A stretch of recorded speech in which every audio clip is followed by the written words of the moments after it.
हन्ता सन्तानहन्तारो यत्पादाम्बुजरे नवः त्वय्यानां तान्निजाचार्यान् प्रणमामि मुहुर्मुहुः। यदनुग्रहतो जन्तुः सर्वदुःखातिको भवेत् तमहं सर्वदा वन्दे श्रीमद्वल्लभनन्दनम्।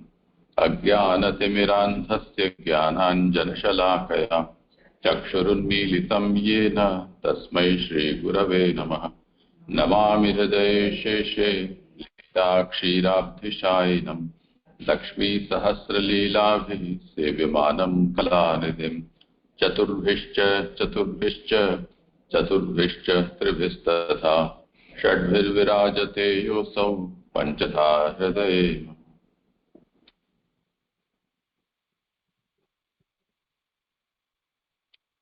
आज किसका है क्रम? हाँ जय, आज मेरा नंबर है। जय दंडवत प्रणाम। हाँ करो आरंभ।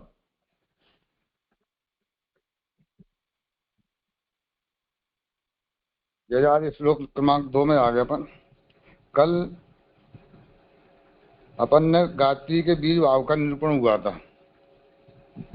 आज जो है श्लोक क्रमांक में वृक्ष भाव का निरूपण करने के लिए भागवत कल्प वृक्ष है यह प्रतिपादित किया जाता है।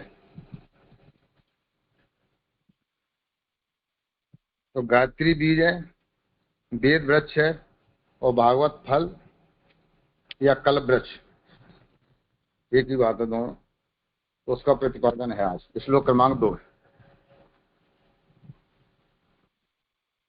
श्लोक अर्थ में समझा रहे हैं।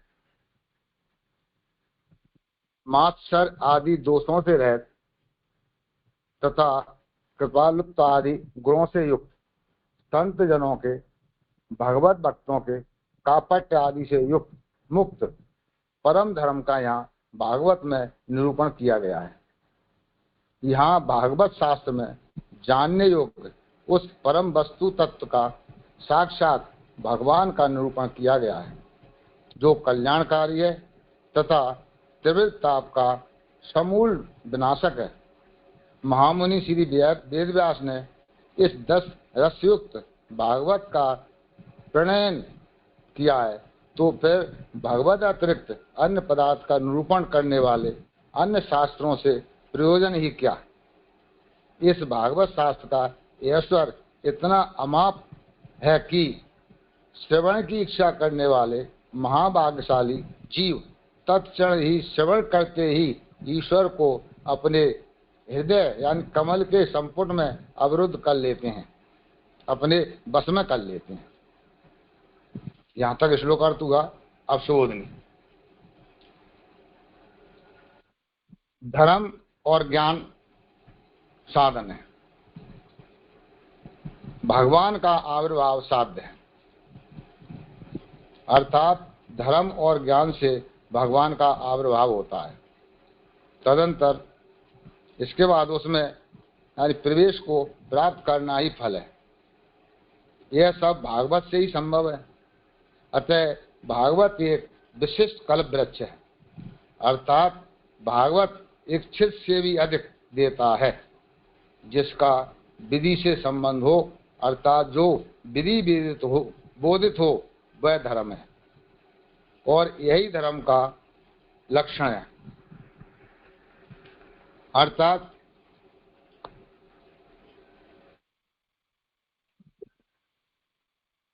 किसी भी धर्म को, धर्म कार्य को करने में वेद की आज्ञा को धर्म कहते हैं। धर्म में वेद प्रमाण है। वैदिक धर्म यज्ञात्मक है। आचार पौराणिक धर्म है। सत, तप तथा श्रवण आदि भी धर्म है। अब यहाँ पर जो है धर्म को समझाया जा रहा है कि धर्म क्या है। यानी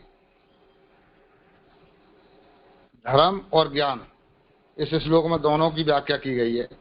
तो पहले धर्म के प्रकार समझाते हैं कि धर्म क्या है, जो इसमें दिए गए हैं विशेष करके। यानी जो कार्य ईश्वर के लिए या ईश्वर के निकट ले जाने के लिए सहायक कार्य होता है उसको आचरण कहते हैं, और जो धर्म यह सिखाता है उसे आचार धर्म कहते हैं।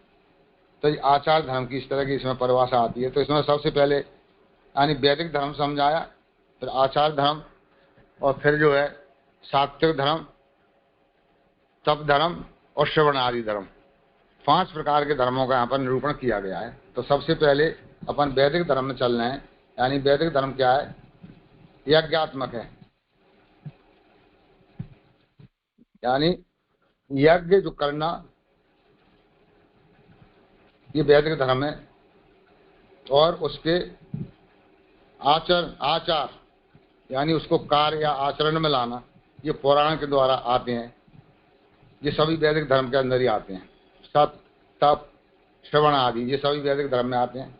अतः प्रथम श्लोक के कथनानुसार वेद भेद यज्ञादि धर्म में महान पंडितों को भी मोह यानी भ्रांति होती है।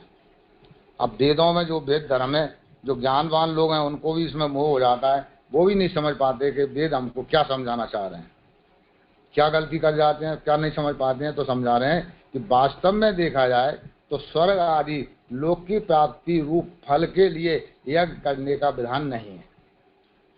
यज्ञ आदि का विधान तो श्रीकृष्ण के आनंद की उपलब्धि के लिए है। ऐसी स्थिति में स्वर्ग कामों इस प्रकार के कथन द्वारा यज्ञ आदि को स्वर्ग का साधन बताते हुए भ्रम उत्पन्न किया जाता है। ये भ्रम बताया है विद्वान लोगों ने, यानी आप यज्ञ कराओगे तो आपको स्वर्ग की प्राप्ति हो जाएगी, जबकि ऐसा नहीं है। यज्ञ के द्वारा, यदि आप यज्ञ के द्वारा भगवान की प्राप्ति होती है, भगवान ही यज्ञ है साक्षात। जबकि जो है अज्ञानता के कारण विद्वान लोग उसको भगवान प्राप्ति न बताते हुए स्वर्ग की प्राप्ति बता देते हैं। इस तरह से इसलिए वैदिक धर्म में ये कापट्य की संभावना हो जाती है।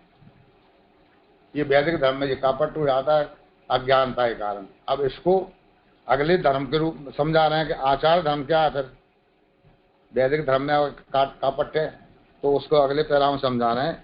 आचार धर्म में भी शुद्धि विधि एते समानेष्वपि वस्तुषु इत्यादि कथन द्वारा एक समान पदार्थों में भी भिन्न भिन्न प्रकार से शुद्धि और अशुद्धि का विधान माना गया है। गुण तथा दोष का यह विधान प्राणियों की आचार धर्म में प्रवृत्ति कराने की एक युक्ति मात्र है। अर्थात आचार धर्म में मनमानी प्रवृत्ति रोकने के लिए गुण दोष का यह विधान किया गया है। अतः आचार धर्म में भी कापट्य क्या कह दिया, यानी आचरण में जो लिया जाता है तो उसमें भी जो है कापट्य रूप दिखाई देता है, शुद्धि अशुद्धि का, तो वहां में भी कापट्य है। तो फिर जब दोनों धर्म में कापट्य दिखा दिया, यानी वैदिक धर्म में और आचार धर्म में, तो अब तीसरे प्रकार का बताते हैं सत्यादि धर्म क्या है। फिर सत्यादि, तो सत्यादि धर्म क्या है? व्यवहार दशा में असत्य आदि से मिले रहते हैं वे, यानी अपन व्यवहार में लाएं तो सत्य में असत्य की मिलावट रहती है व्यवहारिक रूप में। अतः उसमें भी कापट्य है सत्य धर्म में। इस तरह तप आदि धर्मों में भी कापट्य है। अब तप धर्म चौथे नंबर पर बताते हैं, वहां में भी कापट्य रहता है। कैसा? यानी अपने और पराये उपकार करने वाले तपो धर्म द्वारा अपना तथा अन्य का कल्याण अथवा अर्थ किस तरह सिद्ध किया जा सकता है। ये अन्यत्र गीता में तो तप आदि धर्म की निंदा की गई है। वहां तो तप धर्म को भगवान ने ऐसा बताया है कि बड़ा कष्ट से साध्य है, और इसके बाद भी मिलना क्या है? फल भी तुच्छ है और कष्ट से साध्य है। तो फिर ये तपो धर्म भी ठीक नहीं है, यानी ये भी। अब आ जाते हैं आगे चल के, जो है इसको पूरा कर दें पहले। तो शरीर में स्थित पंच महाभूतों को तप आदि से कष्ट देते हैं। जैसे अपन ने देखा है, गर्मी पड़ रही है पर चारों तरफ अग्नि जला ली, फिर उसमें बैठ के शरीर को भी तपा रहे हैं, तो कितना कष्ट दे रहे हैं। इसके बाद मिलना क्या है ये बताया है। तो वे मूढ़ हैं, वे अज्ञानी है। इस तरह सर्वत्व विहित का निषेध किए जाने के कारण कापट्य की प्रतीति होती है। इस तरह यहाँ पर 4 प्रकार के जो धर्म बताए हैं, इन चारों में कापट्यता और मिलने वाला फल तुच्छ बताए जाने के बाद अब आगे 5वें नंबर पर श्रवण आदि धर्म समझा रहे हैं कि श्रवण में क्या उत्तमता है, क्या हाँ, पहले इतने विषय पर विचार कर लें। किसी को कुछ कहना पूछना हो इस संबंध में। आपको कुछ कहना है? एक किसी व्यक्ति ने हाथ ऊंचा किया है, वंदना क्या है, जो भी नाम हो।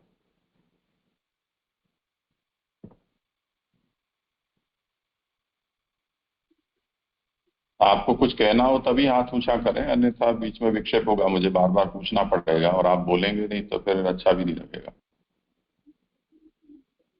गौरव, मुद्गल, जो भी हो, आपको कुछ कहना हो तो बोलें।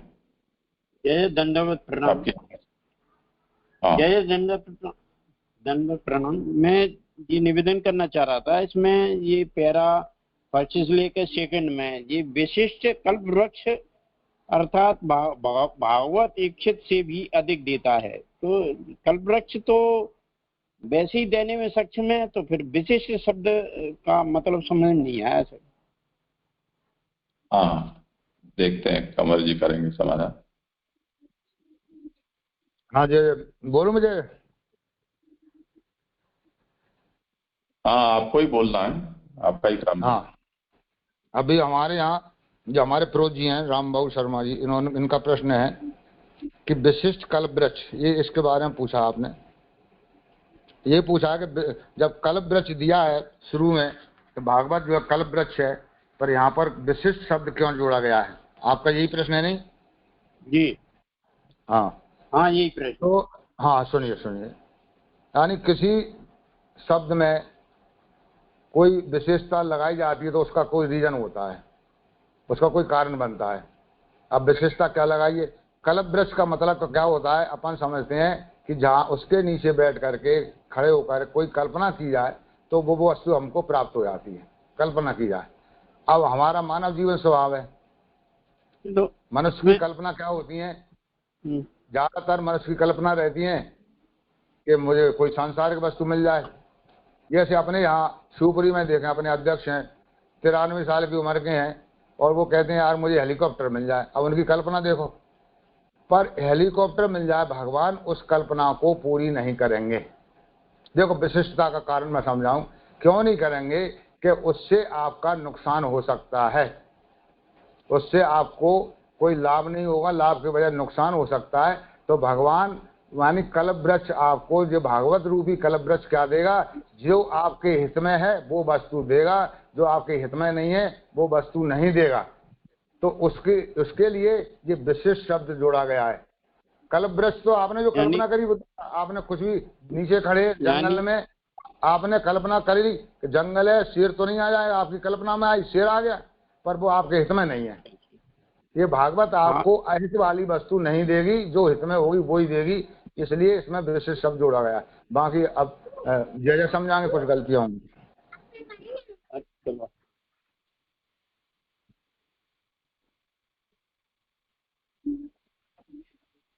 आपका कुछ समाधान हुआ? देखिए, ऐसा है कि मूल में जो अनुवाद और मूल, इसमें कहीं कहीं सामंजस्य है और कहीं कहीं नहीं है। तो मूल से इस बात को समझ लो। सबसे पहली बात यह है कि इस श्लोक में ये कहा जा रहा है कि श्रीमद् भागवत में एक इस तरह का धर्म दिखाया जा रहा है, कहा जा रहा है कि जिसमें किसी तरह का कैतव नहीं है, कोई छल कपट नहीं। तो कपट रहित धर्म का कथन भागवत करती है। अब कपट रहित भागवत कर रही है, ऐसी भागवत की महिमा तब बता रहे हैं। तो इसका अर्थ ये हुआ कि भागवत से इतर जो शास्त्र हैं उनमें जो धर्म का कथन है उसमें किसी तरह का कपट है। वो कपट किस प्रकार का है उसका निरूपण अभी हमने पढ़ा। महाप्रभु आगे ये बताते हैं कि धर्मो ज्ञानंच साधनम, धर्म और ज्ञान साधन कहलाते हैं। यानी धर्माचरण करोगे, ज्ञान साधना करोगे, ज्ञान सिद्ध करोगे, तो उससे आपको कुछ सिद्धि मिलेगी। सिद्धि का नाम यहाँ भगवत प्राकट्य कहा जा रहा है।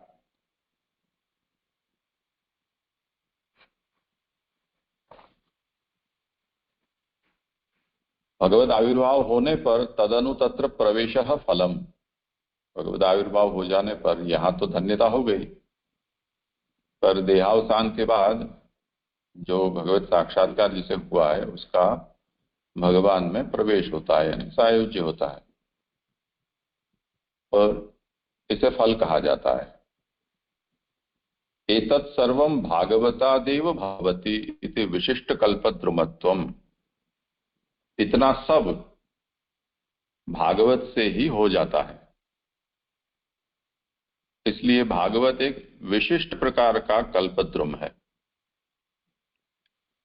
इस पर पुरुषोत्तम जी ने ये प्रकाश में कहा है कि महाप्रभु विशिष्ट क्यों पद का प्रयोग कर रहे हैं, जो कि अभी किसी का प्रश्न था। तो उस पर पुरुषोत्तम जी प्रकाश करते हैं कि कामिताधिक दानात, तथा आप जो कामना करते हैं वो कामना के अनुसार फल मिलता है, वो तो साधारण कल्पद्रुम होते हैं, उसमें ये होता है। और भागवत तो ऐसा है कि जो आपने कामना की उससे भी अधिक वो देता है, इसलिए भागवत है वो विशिष्ट प्रकार का कल्पद्रुम है। ये इसका समाधान यहाँ दिया है, और वो हिंदी अनुवाद में भी आपने इस बात को कहा ही है उसके साथ साथ ही कि ये विशिष्ट कल्पवृक्ष है, अर्थात भागवत इच्छित से भी अधिक देता है।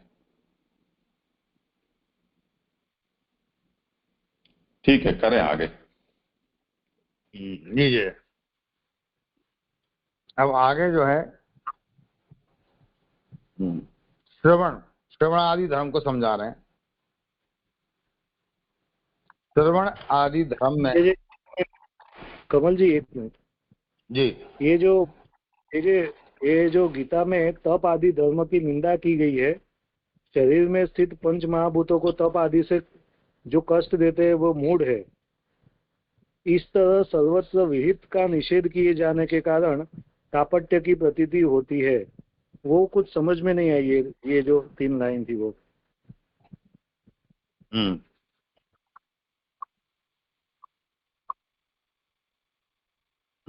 अब जी इसको ऐसे समझाएं कि कापट की प्रतीति होती है, यानी ये धर्म इनके द्वारा लोग बाग जिनको साधना करते हैं तो वो कहते हैं हम भगवान की प्राप्ति के लिए कर रहे हैं, ये भगवत प्राप्ति के लिए, जबकि और वो साधना इतनी कठिन है बहुत ज्यादा, और उससे भगवत प्राप्ति तो हो नहीं रही उनको। ये साधना के द्वारा भगवत प्राप्ति होना चाहिए। जैसे अभी अपन ने स्टार्टिंग में देखा कि वेद धर्म है तो वो स्वर्ग की कामना के लिए कर रहे हैं, भगवान प्राप्ति नहीं हो रही, जबकि वे कहते हैं तो भगवान प्राप्ति के लिए हो, और प्राप्ति हो रही है उनको स्वर्ग की। और तब वाला जो धर्म है उसमें भी देखिए यह लोक में उनको कष्ट हो रहा है, और तब के बाद जो मिलने वाला है वहां भी उनको आनंद की अनुभूति होगी, मात्र जो परमानंद मिलना चाहिए उनको वो तो मिला ही नहीं है। तो इस धर्म को जो बताने वाला है वो कपट रूप में ही तो बता पा रहा, अपन को उसका वास्तविक रूप बता ही नहीं पा रहा। अब कपट यानी या तो वो खुद नहीं जान पा रहा, या अपन को जानने के बाद अपन को गलत बता रहा है। किसी भी प्रकार से मान लो वो कपट धर्म ही तो माना जाएगा, जिससे अपन धर्म मान करके अपन समझ रहे हैं सभी लोग से भगवान की प्राप्ति हुई पर नहीं हो पा रही है, तो वो कपट ही तो हुआ। और जय समझाएंगे बाकी क्लियर। यानी यहाँ पे जो नहीं जी वो क्लियर नहीं हुआ थोड़ा। बोलो क्या प्रश्न है और पर। ठीक है, इसमें जो इस तरह सर्वत्र विहित का निषेध किया जाने के कारण कापट्य की प्रतीति होती है, यानी कि सर्वत्र विहित क्या है कि भाई इस तरीके से तब कष्ट देते हैं वो ठीक नहीं है, ऐसा सर्वत्र विहित का निषेध किया वो कुछ। देखो ये आर्ग्यूमेंट किस तरह से चल रही है उस पर ध्यान दो जी। मूल में ये आज्ञा कर रहे हैं कि भागवत में निष्कपट धर्म का निरूपण है, इसका मतलब भागवत से इतर जो शास्त्र हैं उनमें जहां जहां भी धर्म का निरूपण है वहां कुछ न कुछ कपट है, यानी कहा कुछ जा रहा है और होना कुछ और, या है कुछ और कहा कुछ और जा रहा है। तो यही तो कपट है, भीतर से कुछ कहते हैं, सोचते हैं, बोलते हैं कुछ है, करते कुछ तीसरा है, ये सब कपट कहा जाता है। तो उसका एक उदाहरण ये दिया, सबसे पहले धर्म का निश्चय करें, धर्म क्या होता है। तो धर्म का निश्चय ये किया कि जो धर्म में वेद प्रमाण होता है, वेद जो कहता है वो धर्म है, या वेद जिसका समर्थन करता है उसे धर्म कहा जाता है। उदाहरण के रूप में यज्ञ, इसी तरह सदाचार यानी शुद्धि अशुद्धि, सत्य, दया, तप, श्रवण आदि, ये सभी धर्म कहे जाते हैं, क्योंकि इन सब के विषय में वेद की या वेद तुल्य जो शास्त्र हैं उनकी आज्ञा मिलती है कि हाँ ये करना चाहिए। तो अब यज्ञ है वो धर्म है, जैसे कि यज्ञ हो विष्णु हो, यावत जीवम अग्निहोत्रम जुहुयात, ऐसी विधियां हैं। और यज्ञ के स्वरूप के बारे में ये भी कहा गया है कि वो विष्णु स्वरूप है और जब तक जीव हो तब तक अग्निहोत्र करना चाहिए। तो वेद की विधि हो गई, विधि यानी आज्ञा। तो जिस क्रिया के साथ वेद की विधि का संबंध हो जाता है, वेदाज्ञा मिल जाती है, तो वो क्रिया धर्म कहलाती है। तो इसमें वेद ही प्रमाण है। अब ये बताएं कि भागवत ही निष्कपट धर्म का निरूपण करता है, तब फिर वेदादि में जो ये धर्म कहे गए हैं, यज्ञ, सदाचार, सत्य, दया, तप, तो ये सब क्या निष्कपट नहीं कहे गए हैं? तो महाप्रभु उसको समझा रहे हैं कि उसका कैसे समझें कि ये निष्कपट है या सकपट है।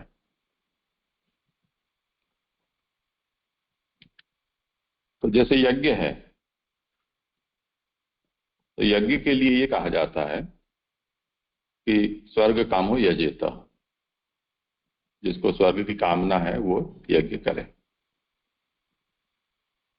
अब स्वर्ग तो एक लोक है, उस लोक की प्राप्ति होने पर, पुण्य समाप्त होने पर फिर से जन्म होता है। ऐसे बेकार के फल की प्राप्ति कराने वाले क्रिया का उपदेश वेद क्यों करेगा?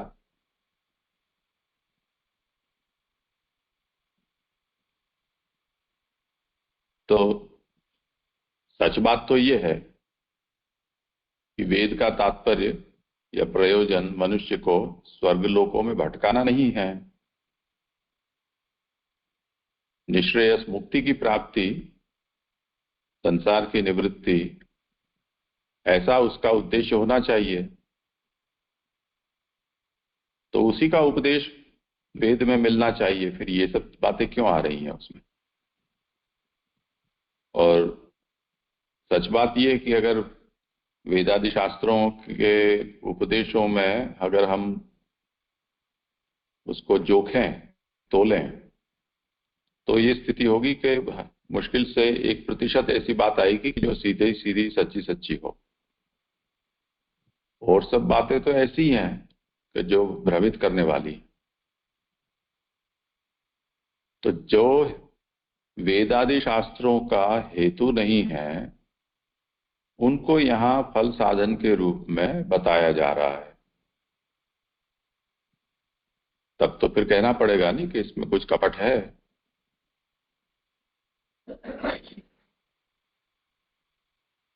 तो यहां ये कपट आया। इसी तरह पुराणों में सदाचार को धर्म कहा है, और ये कहते हैं कि आचार हीनो न पुनाति वेद, जो सदाचार शुद्धि अशुद्धि से हीन है उसको वेद भी पवित्र नहीं कर सकता है, इसलिए आचार प्रथमो धर्म यूं कहा है। अब आचार की दशा ऐसी है कि भागवत का वचन यहाँ दे रहे हैं, शुद्धि शुद्धि विधि ये ते समानेष्वपि वस्तुषु। आचार का निरूपण करने वाला शास्त्र एक ही वस्तु के विषय में कभी कहता है कि यह शुद्ध है, कभी कहता है कि अशुद्ध है। एक के लिए शुद्ध है, दूसरे के लिए अशुद्ध है। एक जगह शुद्ध है, दूसरी जगह अशुद्ध है। एक काल में शुद्ध है, दूसरी काल में अशुद्ध है। तो निश्चय ही नहीं होता है कि क्या है शुद्धि और क्या अशुद्धि है।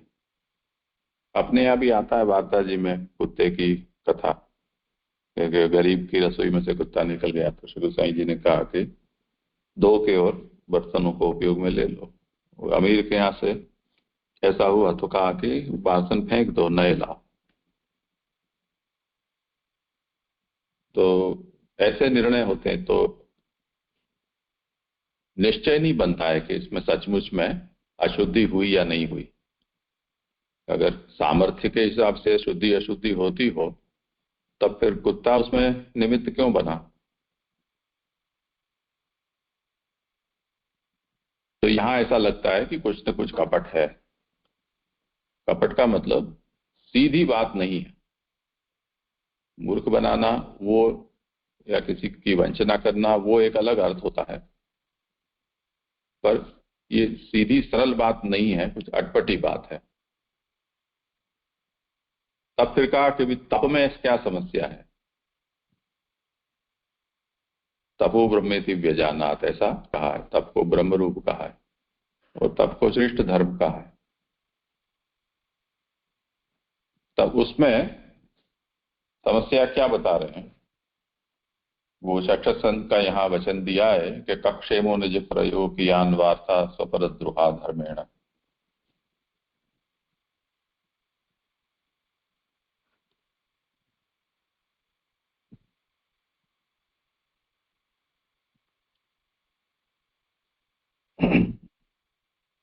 वहां क्या कहते हैं, ध्यान से देखो कि जो धर्म होता है, सकाम धर्म का जहां निरूपण होता है, वहां पर ये आज्ञा करते हैं कि कक्षेमो निज परयो कियान अर्थ स्वपरद्रुहा धर्मेण। आदमी तप क्यों करता है? तप करने से तो शरीर को कष्ट होता है। जो तप करने वाला होता है उसके जो स्वजन होते हैं हितैषी, वो उसको कष्ट में देखकर बिना तप किए भी वो कष्ट पाते हैं। तो न केवल खुद को कष्ट होता है, दूसरों को भी होता है। दूसरा ये है कि शरीर को कष्ट देना ये एक तरह की तामस वृत्ति है। तप देकर ये होता है कि जिन्होंने पुण्य अर्जित करके स्वर्ग आदि लोगों को प्राप्त किया है, वो इंद्र के आसन भी डोलने लगते हैं कोई उग्र तप करता है तो। और ध्रुव जी के विषय में तो आता है जब तपस्या उन्होंने की तब तो पूरी सृष्टि के सभी जीवों की सांस रुक गई, ऐसी स्थिति आ गई, सब जलने लगे।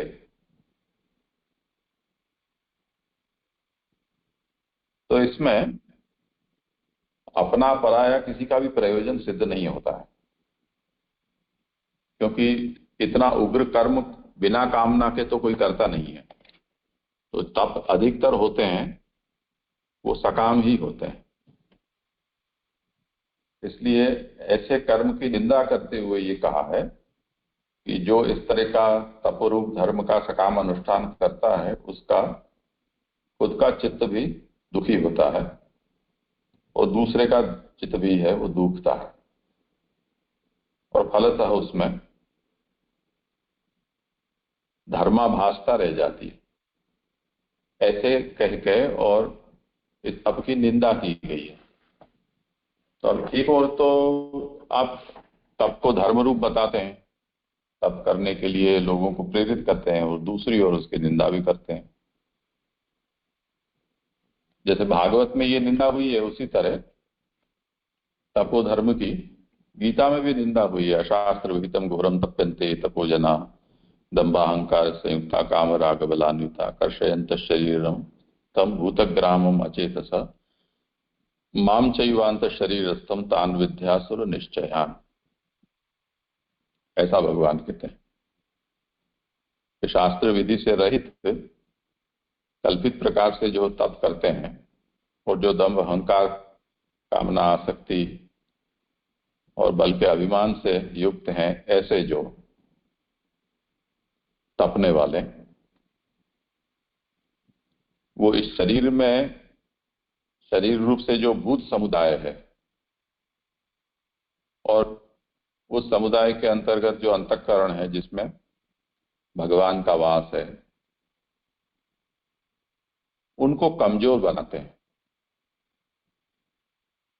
तो ऐसे शास्त्र विधि से रहित जो तप करते हैं, उन अज्ञानियों को तू असुर स्वभाव वाला जान, ऐसे भगवान कहते हैं। तो यहां पर फिर से तप की निंदा हो गई। तब जो हम देखते हैं दुनिया में असंख्य लोग हैं जो किसी न किसी तरह के तपों में विश्वास रखते हैं और वो तप करते भी हैं। जैन आदि जो संप्रदाय भले ही हमारे सनातन धर्म का अंग नहीं है, पर उन्होंने भी हमारे यहां से ही तप को लिया है।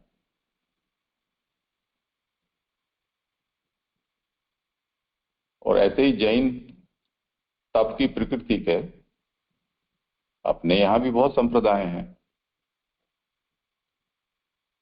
तो अब तप करना सही है या गलत, ये कैसे निर्णय होगा? इसलिए महाप्रभु ये आज्ञा करते हैं कि सर्वत्र विहित निषेधात कापट्य प्रतीति, जिसका भी विधान किया जा रहा है उसमें कहीं ना कहीं कुछ कुछ निषेध भी आ पड़ता है। तब फिर ऐसा लगता है कि इसमें कुछ न कुछ कपट है। पर ऐसा निषेध भगवत श्रवण के विषय में या कीर्तन के विषय में कहीं भी नहीं है। तो भगवत श्रवणादि रूप जो धर्म है, जो इस श्रीमद् भागवत में मुख्य रूप से कहा गया है, वो निष्कपट धर्म है। ये यहां समझाया जाता है।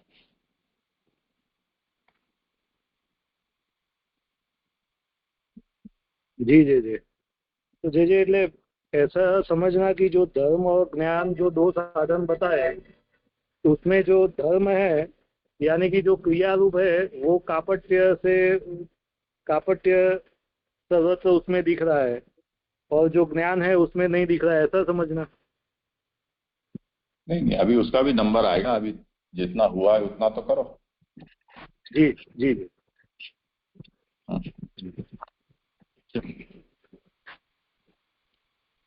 अब आगे श्रवणादि अब धर्म देखो, समझाना इसमें है। ऐसा है कि ये जो अपन ये भागवत सुबोधनी के स्वाध्याय का जो उपक्रम हम करके बैठे हैं, ये सोचकर ये प्रक्रिया हम कर रहे हैं कि इस समय जो लोग बैठे हैं, मान लो 150 लोग हैं यहाँ, वो सब एक बार दो बार अपने ढंग से आज होने वाले विषय को पढ़ चुके हैं, समझने का प्रयास भी उन्होंने कर लिया है। और उसके बाद हम किसी एक व्यक्ति को ये कहते हैं कि आप अपनी समझ से इसको प्रस्तुत करो। अब जो लोग, इतना विषय चल चुका, कल का भी श्लोक बड़ा विस्तृत था, कठिन भी था, गुड़ भी था, पर एक दो लोगों को छोड़कर और किसी को कोई प्रश्न नहीं हुए। तो इसका मतलब हम ये समझते हैं कि वो इसे पूरी तरह समझ चुके हैं और उनके मन में कोई प्रश्न नहीं है। तो अगर आप यहाँ जो विषय चल रहा है उसमें कुछ प्रश्न नहीं कर रहे हैं, तो हर चीज का विवरण करना संभव नहीं है। तो ये जीवन भी कम पड़ जाएगा। हर छोटी छोटी बातों का विस्तार करना संभव नहीं है। और आप लोग जो प्रश्न नहीं कर रहे हैं तो इसका मतलब ये समझा जा रहा है कि आप इसको अच्छी तरह से समझ जा रहे हैं। तो यदि आप ये चाहते हैं कि इस विषय में नहीं समझ में आया तो या तो आप प्रश्न करें, और यदि आप प्रश्न नहीं कर रहे हैं तो जो प्रश्नकर्ता जिसने प्रश्न किया है उसके प्रश्न का समाधान आप करें। प्रक्रिया में ये है कि जिसके हिस्से में जिस श्लोक की प्रस्तुति आई है वो सबसे पहले उसे उस प्रश्न का समाधान करना है, और यदि वो समाधान नहीं कर रहे हैं तब फिर जो आप लोग मौन हैं, जो आप लोग इस श्लोक और सुबोधनी के निरूपण को अच्छी तरह से समझ चुके हैं, तब फिर आपका ये उत्तरदायित्व है कि वो उस प्रश्न का समाधान करे। और अन्यथा आपको भी ये कहना चाहिए कि हाँ ये हमारा भी प्रश्न है। तो आप जो भी जुड़ रहे हैं वो ये अपेक्षा न रखें कि हर चीज को यहाँ समझाई जाएगी, हर व्यक्ति के प्रश्न या उत्तर है उनको सुधार के उसका सही रूप क्या होना चाहिए उसकी समीक्षा की जाएगी। इतना सब इतने थोड़े समय में कर पाना संभव नहीं है। तो आप अगर पूछोगे तो आपके जिज्ञासा का समाधान होगा, और अगर आप नहीं पूछते हैं तो हम ये मान के चलते हैं कि आप लोगों को ये सब बात अच्छी तरह से समझ में आ गई। ठीक है, करें आगे। हाँ जी। अब श्रवणादि धर्म को आप श्री ने समझा दिया, चूंकि इसको थोड़ा पढ़ने देता हूं मैं, अच्छी तरह अपन समझ गए श्रवणादि क्या है।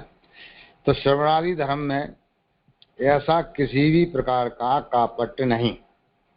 श्रवणादि करने वाले भक्तों में भी कापट्य का अभाव है।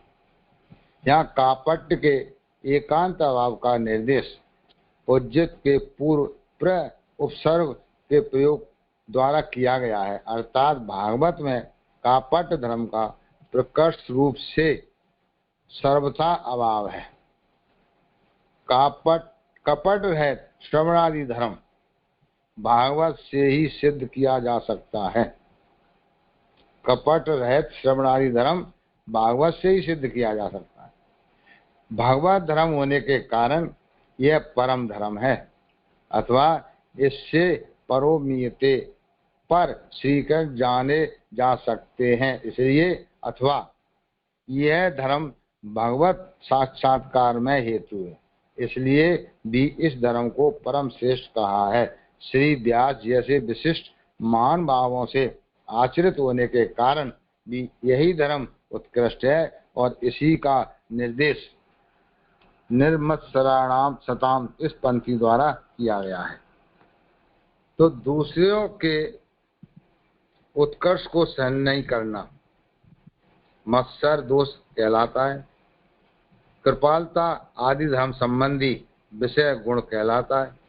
जो व्यक्ति दोष से रहित तथा गुण से युक्त है वे ही इस श्रवणादि धर्म के संबंधी हैं, संबंध अधिकारी हैं, अन्य नहीं। और इसी में भागवत धर्म के उत्कर्ष की सिद्धि है।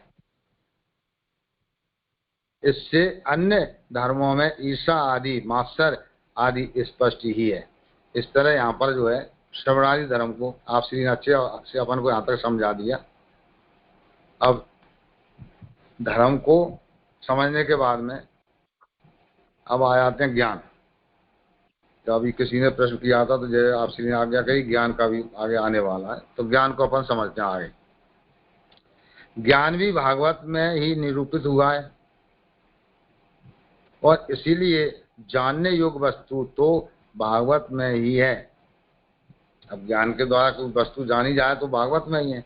वेद्यम वस्तु मत वस्तु इस प्रकार का कथन किया गया है।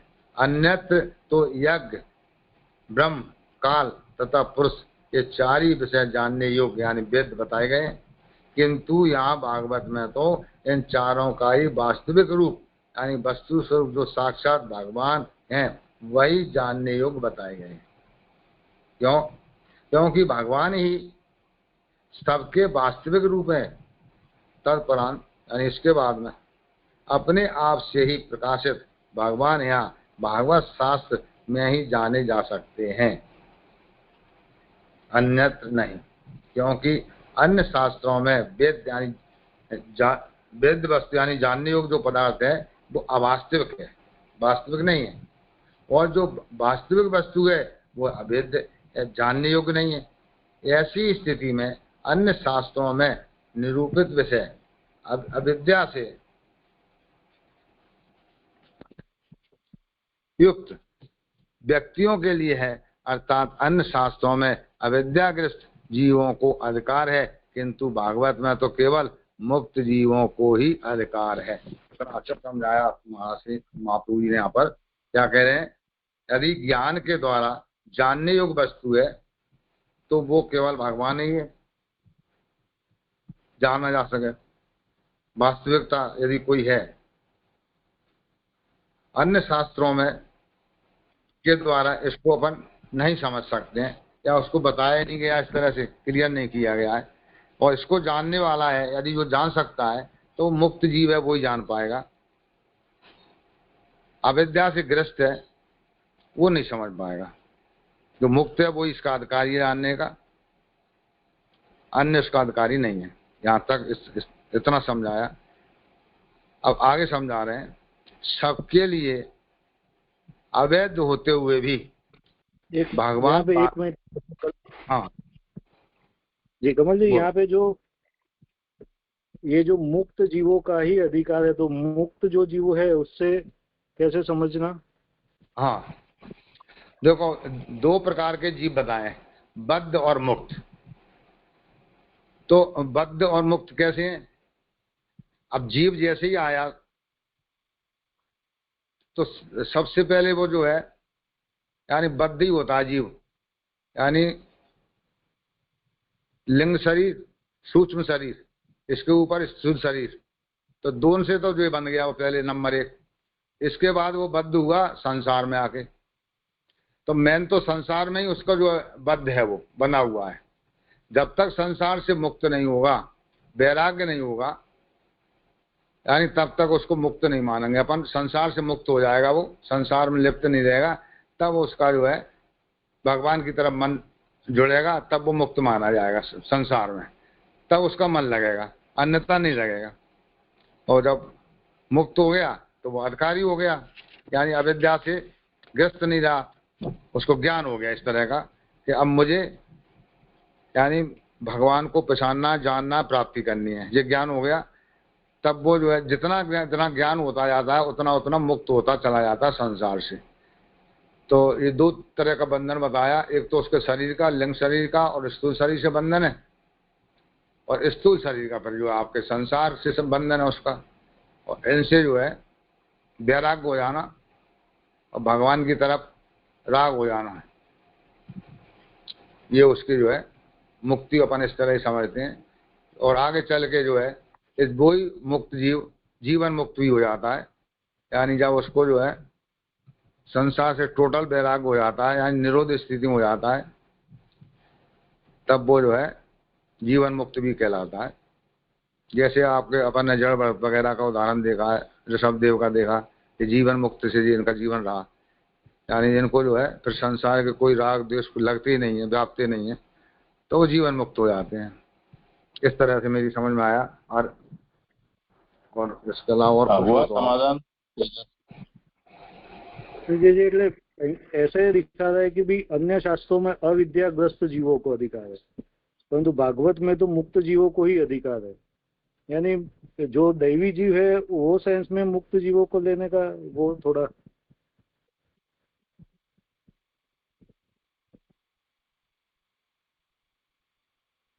देखो ऐसा है, आगे ये विषय आएगा, शुद्धाश्च सुखिनश्चैव ब्रह्म विद्या विशारदाः भगवत सेवने योग्या नान्ये। जो शुद्ध हैं, सुखी हैं, ब्रह्म विद्या में विशारद हैं, भगवत सेवा वो ही कर सकते हैं, यानी भगवत सेवा के लिए तो वो ही योग्य हैं। ऐसा क्यों कहा जा रहा है? क्योंकि जो अशुद्ध होगा वो आत्मग्लानि से ग्रस्त होगा, उसमें उस तरह की सात्विकता, प्रसन्नता नहीं होगी अशुद्धि के कारण। जो सुखी नहीं होगा, दुखग्रस्त होगा, कामनाग्रस्त होगा, वो भगवत सेवा करेगा तब भी कुछ कामना सर उठाती रहेगी, या तो वो अनासक्त हो जाएगा, भगवान उसकी इच्छा पूरी नहीं करते हैं तो अन्य साधन में भी आसक्त हो सकता है, या फिर आर्थ सकाम भक्त हो जाएगा, अर्थार्थी। तो भगवत सेवा करने के बजाय भगवान उसकी सेवा कब करें, उसकी इच्छाएं कब पूरा करें, उसकी डिमांड कब पूरी करें, उसमें वो लगा रहेगा। और ब्रह्म विद्या विशारद नहीं होने पर न तो भगवान का स्वरूप जान पाएगा, न भगवान की जो लीला है उसका स्वरूप जान पाएगा। तो उस स्थिति में भी वो सेवा योग्य नहीं रहेगा। उसी तरह यहाँ भी आगे जो भागवत धर्म में मुख्य रूप से भगवान श्रोतव्य हैं, कीर्तितव्य हैं, स्मर्तव्य हैं, ऐसा जब निरूपण किया जाएगा तो ये भी वही नवदा भक्ति के रूप में भागवत धर्म का प्रतिपादन करेगी। और उसमें यदि मुक्त जीव नहीं है तब वो भक्ति थोड़ी करेगा, वो तो खुद की मुक्ति का कुछ न कुछ जुगाड़ उसमें से निकालेगा। इसलिए जो भक्ति है वो तो मुक्त जीव ही कर सकते हैं, मुक्त नहीं है वो तो भक्ति के नाम पर भी कुछ न कुछ अपना ही जुगाड़ बैठाते रहेंगे, ये तात्पर्य है। जी जी जी जी जी जी दमयंती जोशी पूछना चाह रहे हैं। यहाँ पर ये समझ में नहीं आया है, जैसे जो है ना अन्य शास्त्रों में वेद्य वस्तु जानने योग्य पदार्थ अवास्तविक हैं और वास्तविक वस्तु हैं वह अवेद्य हैं, जानने योग्य नहीं है। ये वेद्य अवेद्य समझ में नहीं आया जैसे। मतलब उल्टा पुल्टा है, तात्पर्य ये कहना। जो सचमुच में जानने योग्य है वो वहां जानने योग्य नहीं है ऐसा कहा जा रहा है, जो जानने योग्य नहीं है उसको जानने योग्य कहा जा रहा है, ये तात्पर्य है। ठीक है। जैसे यज्ञ ब्रह्म काल पुरुष, इनको सभी जगह वेद्य के रूप में कहा जा रहा है। तो पूर्व कांड हम देखेंगे तो पूर्व कांड ये कहेगा कि जो कुछ भी है वो सब यज्ञ ही है। उत्तरकांड उपनिषद देखेंगे तो वो कहेगा कि जो कुछ भी है वो ब्रह्म है। इसी तरह लोक में हम देखेंगे तो अधिकतर लोग काल को बलिष्ठ मानते हैं, और इसी तरह सांख्य योग वालों को कहेंगे तो पुरुष को कहेंगे, पुरुष जो आत्मा या चैतन्य है। तो इन्हीं सबको वेद्य के रूप में कहते हैं। पर सच बात यह है कि भागवत हमको ये समझाती है कि ये जो कि यज्ञ पुरुष काल या ब्रह्म जो भी हैं उनका भी वस्तु स्वरूप तो भगवान ही है, जैसे भागवत में वेद्य के रूप में कहा है कि अगर कुछ जानने योग्य है तो ये भगवान है। तस्मात् भारत सर्वात्मा भगवान हरिरीश्वर श्रोतव्यो कीर्तितव्यश्च स्मर्तव्यश्चेच्छता भयम्। तो भगवान हरिरीश्वर वो ही यहाँ पर वेद्य रूप में कहा गया है। पर अन्य शास्त्र को देखेंगे, यानी शास्त्र का ऐसा अभिप्राय नहीं है, पर जो उन शास्त्र को देखकर उनको जो समझ में आता है वो ये है कि मीमांसकों को यही समझ में आता है कि यज्ञ ही सब कुछ है, ज्ञान मार्गियों को ये समझ में आता है ब्रह्म ही सब कुछ है, और लोगों को काल या पुरुष ऐसा सब कुछ वेद्य प्रतीत होता है। पर इन सब रूपों को जिसने धारण किया है वो वस्तु स्वरूप तो भगवान ही है, जिसको भागवत वेद्यतया प्रतिपादित करता है, और वही वास्तविक रूप है सबका। तो वो यहाँ पर ही उसकी वेद्यता सिद्ध हुई है, अन्य शास्त्रों में नहीं हुई है। अन्य शास्त्र में जो वेद्य नहीं है उनको वेद्य कहा गया है या वस्तु कहा गया है, और जो वेद्य है उसको अवस्तु कहा गया है।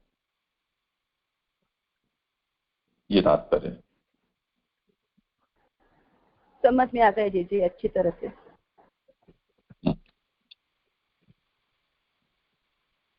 और नीलेश हाँ जी जी कुछ कह रहे हैं। हाँ जी, मेरा ये प्रश्न था कि जो ये कहा कि भागवत में तो केवल मुक्त जीवों की अधिकारिता है, तो राइट नाउ हम लोग अगर पढ़ रहे हैं भागवत तो मैं मुक्त हूँ या वो इसलिए पढ़ रहा हूँ या मुक्त होने के लिए पढ़ रहा हूँ? थोड़ा एक कंफ्यूजन था, इफ आई एम राइट। ऐसा है कि अधिकारिता जो होती है वो कई तरह से सोची जाती है। जैसे हमने भागवत छापी तो कोई उसका टाइप करने वाला था, डेटा एंट्री करने वाले, कुछ लोग उसके प्रूफ रीडर थे। प्रूफ रीडर है वो भी तो बांचता है, पर उसका बांचना वो भागवत धर्म के फल प्राप्ति के रूप में उसको वो होगा फल वो पढ़ने का, ऐसा नहीं है। उसको तो जो मजदूरी उसकी दी जाएगी वो ही उसका फल होगा। तो प्रूफ रीडिंग के लिए भागवत को पढ़ना वो एक अलग पढ़ना है। इसी तरह कई यूनिवर्सिटीज में पुराण विभाग होते हैं और वहां सब पुराणों के साथ साथ भागवत पुराण को भी पढ़ाया जाता है, वहां भी पढ़ते हैं। तो उससे कोई भागवतोक्त फल प्राप्त उसको हो जाएगा ऐसा नहीं है। तो यहाँ जो अधिकार है वो इस अभिप्राय से है कि जो आगे फल कहा जाएगा इसका हम ये कह सकते हैं निरोध मुक्ति और आश्रय भावापत्ति के रूप में जो फल है वो तो उसी को होगा कि जो सचमुच में यहाँ मुक्त हैं।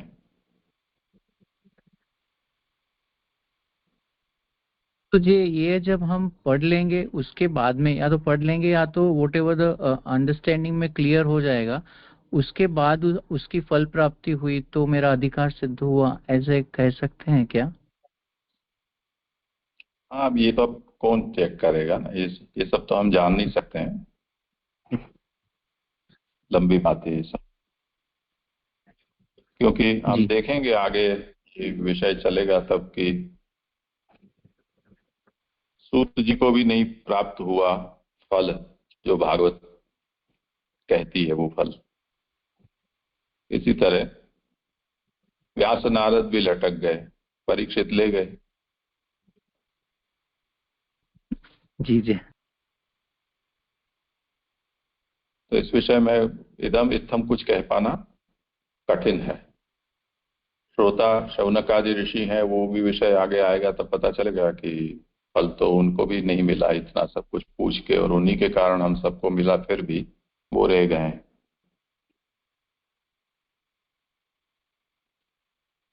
ठीक है, आगे जिनको पूछना हो। कौन है गीता? हाँ, अब जो बोल चुके हैं वो फोन म्यूट कर दें अपना और हाथ भी नीचा कर लें जिनको कुछ कहना ना हो। Hello hello. हाँ बोलिए, सुनाई दे रहा है, बोलिए। हेलो।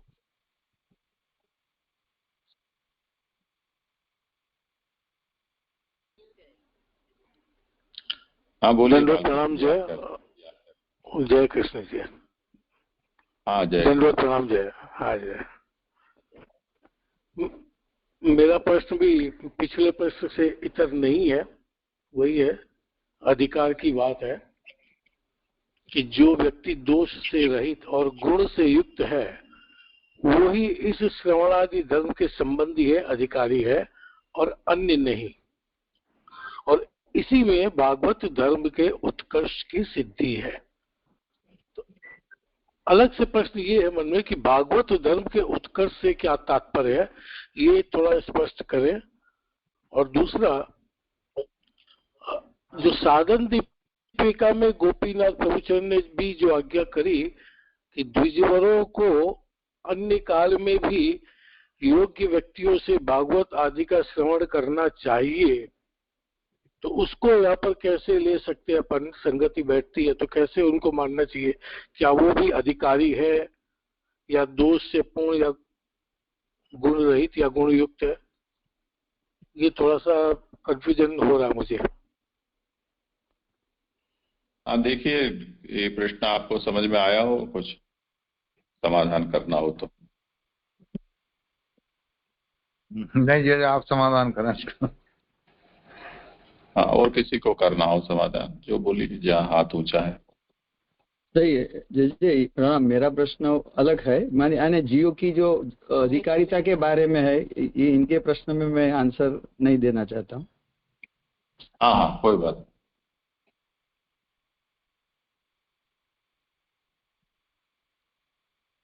बोलिए जय कृष्ण जी। आप पहला तो आपका क्या था प्रश्न? तो कि दोषाभाव और गुण युक्ता से धर्म से संबंधित निष्कर्ष। पहले वो आप बताएं प्रश्न फिर से। प्रश्न वही है कि जीव के दोष और गुण से ही युक्त है और श्रवण आदि धर्म के संबंधी वो अधिकारी है और अन्य नहीं है। जो व्यक्ति दोष रहित है और गुणों से युक्त है तो भागवत के श्रवण के अधिकारी वही है, ऐसा मुझे यहाँ समझ में आया। तो प्रश्न ये उत्पन्न होता है कि जैसे साधन दीपिका में गोपीनाथ प्रभुचरण ने भी आज्ञा करी है, साधन प्रकरण में भी आया है ये बात कि द्विजवर वो भी अन्य काल में भागवत श्रवण इत्यादि कर सकते हैं योग्य के मुख से। तो जो अब द्विजवर है तो उनको क्या दोष रहित माना और गुण युक्त माना जाना चाहिए? क्या वो अधिकारी है श्रवण के?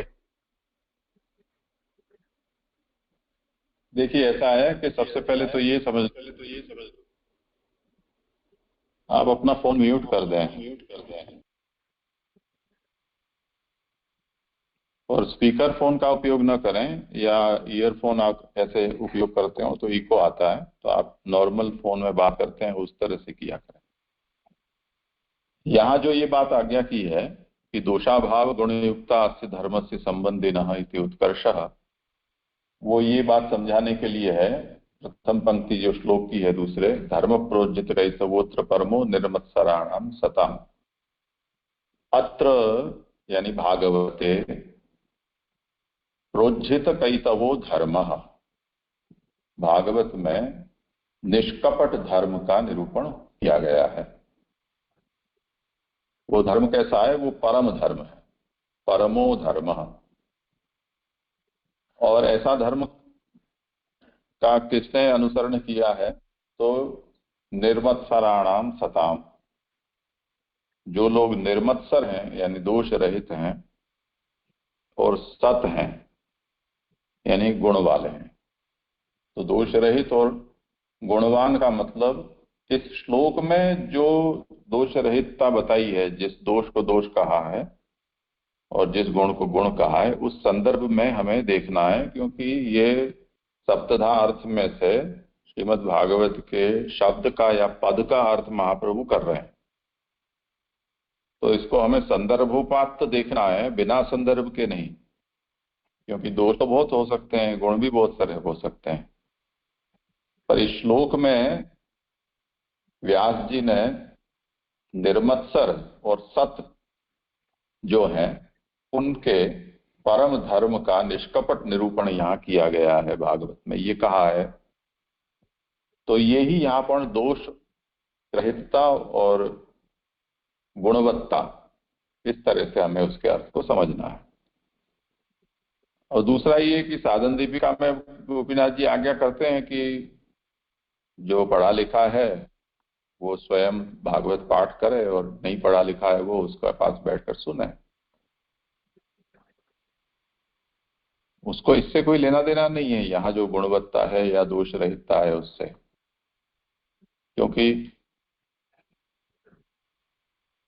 सामान्यतया जो भी श्रवणेच्छु है वो भागवत की श्रवण का अधिकारी है, तो श्रवण तो कर ही सकता है, उसमें कोई रोक टोक थोड़ी है।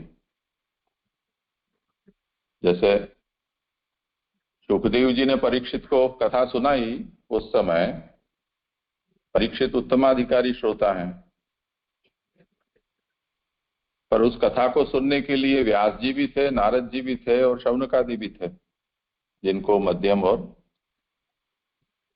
प्रथम अधिकारी या निम्न अधिकारी कहा गया है। पर श्रवणेच्छु है तो सुन सकते हैं। अब फल तो जैसा जिसका अधिकार होगा उस तरह से प्राप्त होगा, उसको इससे कुछ लेना देना नहीं है।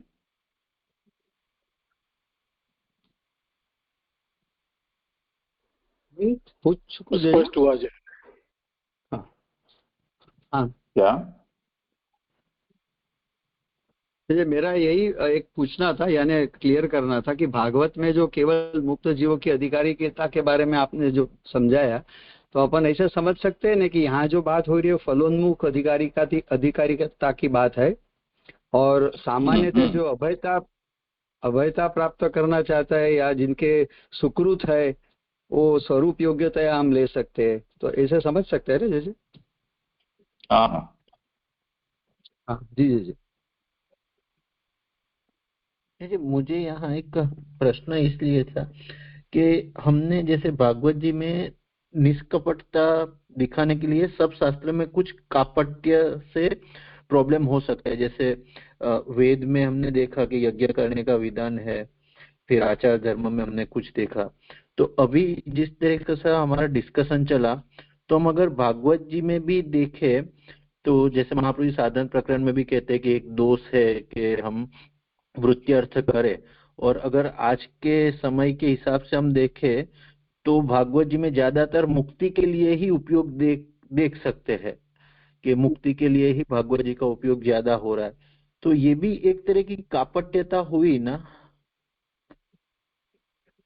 और भागवत जी में भी कई कई विधान आते हैं कि इससे जैसे कि पूतना आदि के तो आपको खराब स्वप्न नहीं आएंगे, बालकों के, या फिर पुंसवन व्रत, तो ऐसे ऐसे कई कई विधान भागवत जी में भी आते हैं। तो इससे हम कैसे समझ सकते हैं? समझना ये है कि भागवत का मतलब हम समाधि भाषा ले रहे हैं, परमत भाषा ले रहे हैं या लौकिकी भाषा ले रहे हैं, वो हमें पहले निश्चय करना होगा। समाधि भाषा व्यासस्य प्रमाणम तच्चतुष्टयम, सबसे पहले तो हमें ये निर्णय करना है। दूसरा ये है कि जैसे भागवतार्थ में इसीलिए ये सब बातों को समझाई गई थी कि भागवत के शास्त्र स्कंध, प्रकरण, अध्याय, वाक्य, पद और अक्षर, इनमें उत्तरोत्तर दौर्बल्य है, वो पूर्व पूर्व में प्राबल्य है। तो अब हम जो विरोध देख रहे हैं वो विरोध कहाँ देख रहे हैं? क्या वो भागवत का शास्त्रार्थ है? यदि वो शास्त्रार्थ नहीं है, यानी आनंद रूप हरि की आनंद रूप लीला, ये जो शास्त्रार्थ है, वो यदि वहां वो नहीं है तो वो दौर्बल्य है। उसका जो विरोध है वो कोई मायने नहीं रखता है, क्योंकि भागवत का सेंट्रल मैसेज वो थोड़ी है। पर उसको अगर आप भगवान की आनंद रूप लीला में भी ऐसी भी कोई लीला हो सकती है ये सोच रहे हैं, तो वो शास्त्रार्थ हो गया। तो जब तक हम एकार्थम सप्तधा जानन अविरोधेन मुच्यते, ये भागवतार्थ निबंध में इसीलिए तो पहले समझाया, इतना तुम लोगों ने तो समझाया था। तो अब जो कुछ भी देखना है वो हमें इस तरह से देखना है। अक्षरार्थ ऐसा हो सकता है कि जो वाक्यार्थ से भिन्न हो, पर अक्षरार्थ का मूल्य क्या है? तो वो तो अक्षर है, वो तो पद का एक अंग हुआ, पद वाक्य का अंग होता है। तो अक्षरार्थ की तुलना में वाक्यार्थ महान होता है, तो वक्ता का तात्पर्य उसी से लिया जाता है। इसी तरह शास्त्रार्थ के अविरोध से एकार्थ हमें इसका निर्धारण करना है, वो मुख्य रूप से भागवत धर्म है, और उस भागवत धर्म में मुक्तों का अधिकार है। ये तात्पर्य। हाँ जी जी, हाँ, अच्छी तरह से क्लियर हो। प्रणाम जी जी।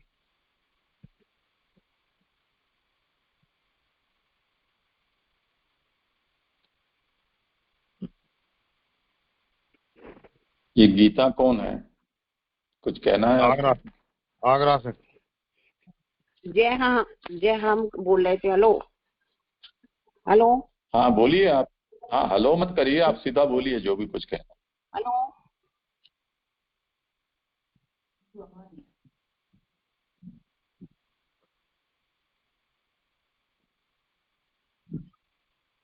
हेलो आप हेलो। बोलिए जो कहना है, सो आवाज आ रही है आपकी। उनको थोड़ी पद्धति समझानी होगी ऐसा मुझे लग रहा है। अभी उनको म्यूट कर देता हूँ मैं। ठीक है, करें आगे। अब आगे जो है, भागवत में तो केवल मुक्त जीवों को ही अधिकार है, इसके आगे समझा रहे हैं। सबके लिए अवैध होते हुए भी भगवान भागवत धर्म में अपनी इच्छा से प्रकट होते हैं तथा वैध बनते हैं। अन्य शास्त्रों में जिनकी बुद्धि समाप्त हो गई है अथवा लगी हुई है, उन्हीं को यहाँ साक्षात भगवान में अवास्तविकता की प्रतीति होती है। अभी जो प्रश्न किया था उसका उत्तर यही आ गया। यानी ऐसे लोगों को भागवत पर विश्वास नहीं होता है तो वो कामना शायद करने लगते हैं। जैसे आपने पूछा कि ऐसा हो जाए, इसके लिए ये कर लें वो कर लें, तो आपसे अच्छा समझाया। अथवा वास्तव में देखा जाए तो प्रत्येक व्यक्ति को वास्तविक स्वरूप की जानकारी यानी वेदत्व तो यहाँ ही प्राप्त हो सकता है, अन्य कहीं किसी शास्त्र वेद में नहीं हो पाएगा। यहाँ तक अपन अच्छी तरह समझ लिया। अब आगे समझा रहे हैं, यज्ञ आदि करने से अथवा उनको जान लेने से शांति तथा परम आनंद प्राप्त नहीं होते। क्यों? क्योंकि यज्ञ आदि द्वारा प्राप्त होने वाला फल पारलौकिक है, यह एक नहीं है। अतः जब तक यह लोक में स्थित है तब तक तो दुख अनुभव ही करना होता है। आत्मज्ञान से भी शांति मिलती है किंतु परम आनंद की प्राप्ति नहीं होती। आत्मज्ञानी के लिए इसी परमानंद का निषेध शास्त्रों द्वारा किया गया है। भगवत साक्षात्कार अथवा अंततः सायुज्य होने पर ही शांति तथा परमानंद दोनों ही मिल जाते हैं और प्राप्ति समकाल में ही तत्काल ही उसके ताप त्रय का उन्मूलन हो जाता है। इसलिए श्रवणादि धर्म वाले को तो साधन और फल यह दोनों यहाँ भागवत में ही प्राप्त हो सकते हैं और इसलिए ज्ञान की अपेक्षा श्रवणादि धर्म उत्कृष्ट माना गया है। अब यहाँ पर देखो कितना अच्छा समझाया ऊपर से। यानी यज्ञ आदि अपन करेंगे तो उससे क्या होगा, परलोक की अपन प्राप्ति चाहेंगे, पर परलोक प्राप्ति के लिए करते हैं,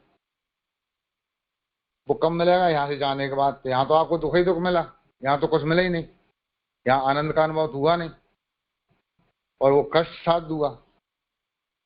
उससे आत्मज्ञान को शांति, तो आप अगर थोड़ा बहुत आपको आत्मज्ञान हो गया तो थोड़ा शांति मिल जाएगी, थोड़ा आनंद मिल जाएगा, परमानंद की प्राप्ति तो नहीं हुई आपको।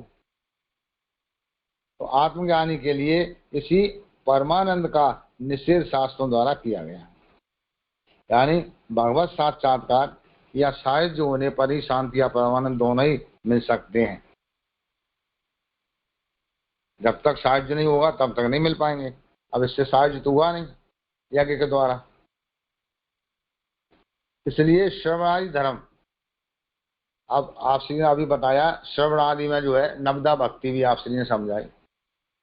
आदि शब्द है तो नवदा भक्ति तो जो बात सही है वो तो जो है उसका पात्र होगा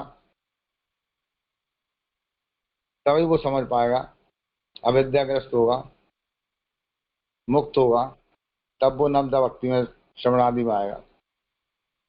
श्रवण कीर्तन स्मरण पाद सेवन अर्शन आत्मनिवेदन शक दास बंधन ये सभी भक्तियां जो है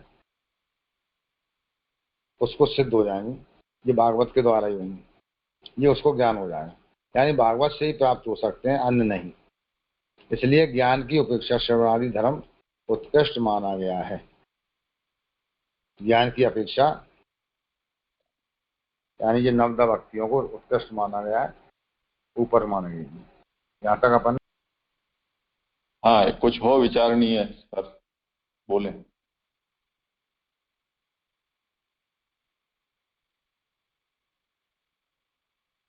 किसी को कुछ कहना पूछना हो इतने अंश पर तो।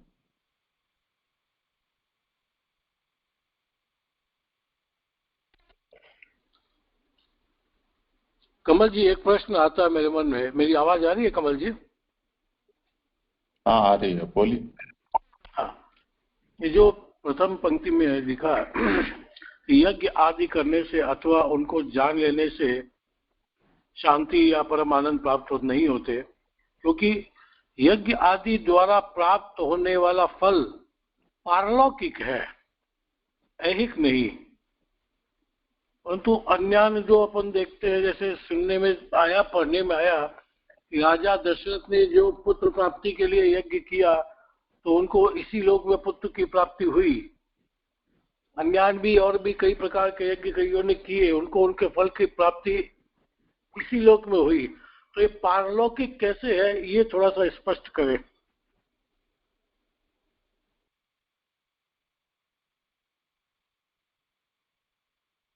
हाँ, करे सवाल।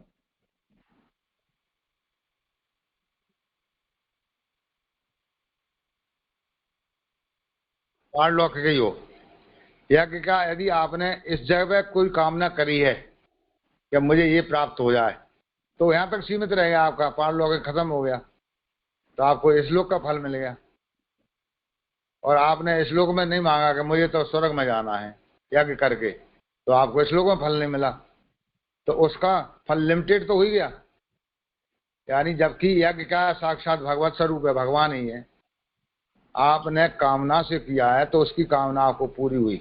मतलब आपने भगवान की कामना से किया, माने मुझे भगवान प्राप्त हो जाए इस लोक में, तो वो उस तरह से आगे आपको प्राप्त हो गए, पर काय के रूप में, पुत्र के रूप में प्राप्त हो गए। यानी भगवान के रूप में आपने यज्ञ को फिर भी नहीं माना, इसलिए आपको यह लोक मिल गया, या परलोक में माना तो परलोक मिल गया, पर आपको जो प्राप्ति चाहिए वास्तविक भगवत स्वरूप की, वो तो नहीं हुई नहीं आपको, तो फिर भी वो कष्टदायक हुआ कि नहीं हुआ। अब बाकी जय समझाएंगे और इसको।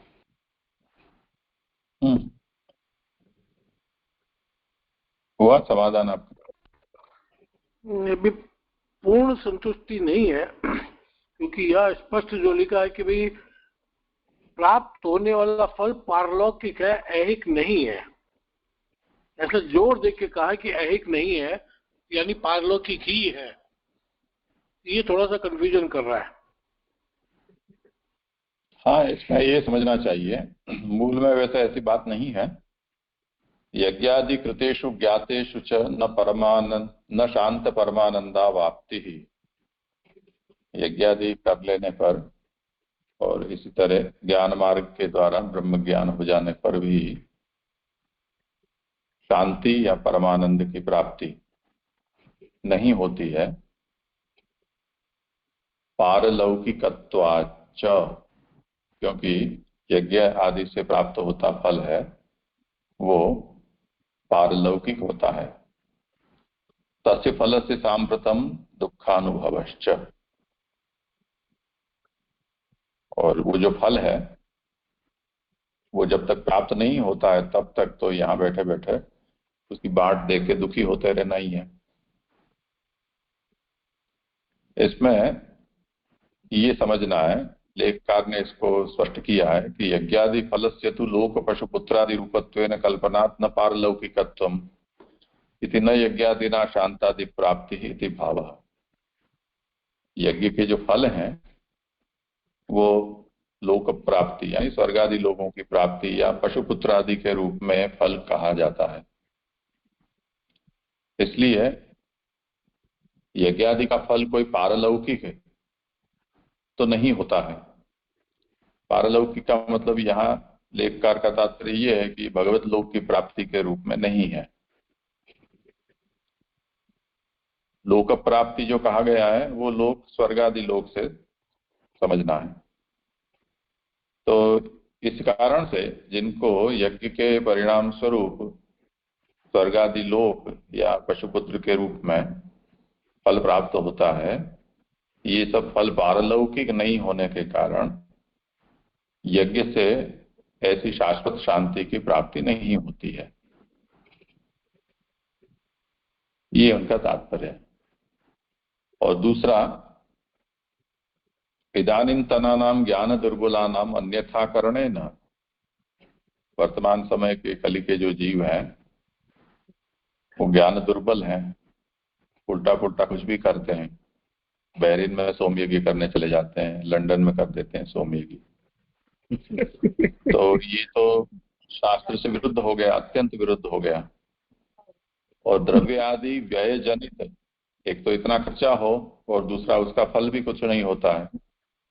लंदन में करते हैं वो इस बात को भारत की भूमि चाहिए, तो जाके क्या कर रहे हैं भारत की भूमि ले जाके।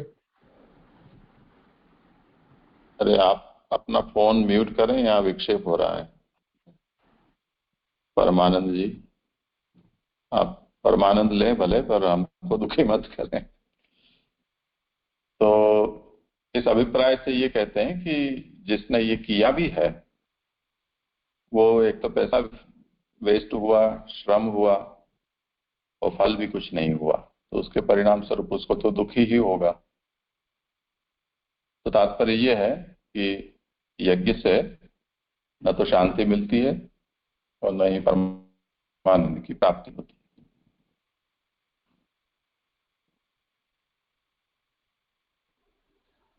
बहुत स्पष्ट हो गया।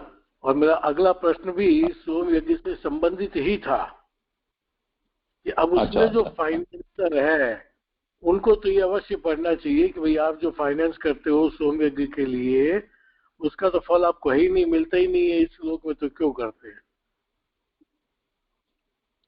वो तो ज्ञान दुर्बल है तो कुछ उसका उपाय नहीं, और अंधे लंगड़े का न्याय है। ठीक है, अब ये विषय हमारा अभी नहीं है। हाँ, नहीं ठीक है। ये परमानंद जी को कुछ कहना, आप बोलिए। परमानंद जी कुछ कहना चाहते? हाँ बोलिए। हाँ जी, आत्मज्ञानी के लिए इसी परमानंद का निषेध शास्त्रों में किया गया है, ये समझ में नहीं आया।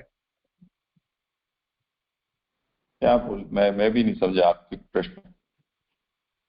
ये इसमें दिया है, आत्मज्ञान से शांति मिलती है किंतु परमानंद की प्राप्ति नहीं होती। आत्मज्ञानी के लिए इसी परमानंद का निषेध शास्त्रों द्वारा किया गया है, ये बात समझ में नहीं है। हाँ, करें समाधान।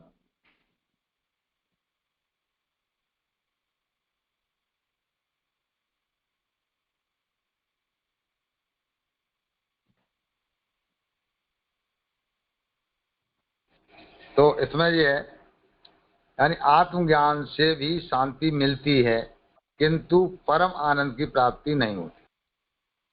आत्मज्ञानी के लिए इसी परमानंद का निषेध शास्त्रों द्वारा किया गया है, यानी भगवत साक्षात्कार अथवा अंततः सहज होने पर ही शांति तथा परमानंद दोनों ही मिल सकते हैं।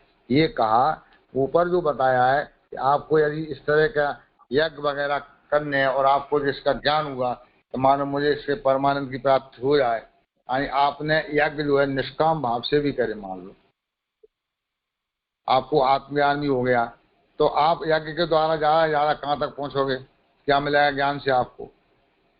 यानी पर ब्रह्म पूर्ण पुरुषोत्तम तक तो फिर भी नहीं पहुंच पाए। केवल आत्मा को तसल्ली मिली, आपको आनंद मिला, परमानंद जो होना चाहिए वो तो नहीं मिल पाया। वो तो कब मिलेगा? जब आपका सायुज्य हो जाएगा, यानी पर ब्रह्म पूर्ण पुरुषोत्तम के धाम में आप पहुंच जाओगे, तभी आपको परमानंद की प्राप्ति होगी, इसके पहले होने नहीं। अथवा अंततः सायुज्य होने पर ही शांति तथा परमानंद दोनों ही मिल जाते हैं। ये कहा प्राप्ति समकाल में ही तत्काल ही उसके ताप त्रय का उन्मूलन हो जाता है। क्या कह दिया? यानी इस भागवत शास्त्र के द्वारा आपको उसी समय पर आपको तत्काल यानी तुरंत आपके तीनों प्रकार के ताप आदि भौतिक आध्यात्मिक आदि देव सबका उन्मूलन हो जाता है, यानी ये समाप्त हो जाते हैं और आप जो है साहित्य को प्राप्त हो जाते हैं और परमानंद की प्राप्ति होती है। इसलिए कहा है कि श्रवण आदि धर्म वाले को तो साधन और फल ये दोनों यहाँ पर भागवत में ही प्राप्त हो सकते हैं। क्या कहा कि भागवत के द्वारा ही आपको साधन और फल दोनों एक साथ मिल जाएंगे। यानी भागवत को आप श्रवण कर रहे हैं, शुद्ध विधि से ऊपर समझाया है, निष्काम भाव से, तब आपको जो है भागवती फल है और भागवती आपका साधन है। दोनों की जब प्राप्ति होगी एक साथ में तो आपको परमानंद मिलेगा, कोई दिक्कत ही नहीं है फिर उसमें। यानी शायद जो हो गया जीते जी आप मुक्त हो गए, ये टोटल इसका सार समझ में आया। हाँ परमानंद, आप बोले आप और अपना परमानंद और कुछ क्वेश्चन करें या नहीं समझ में आया हो तो जैसे समझाएं।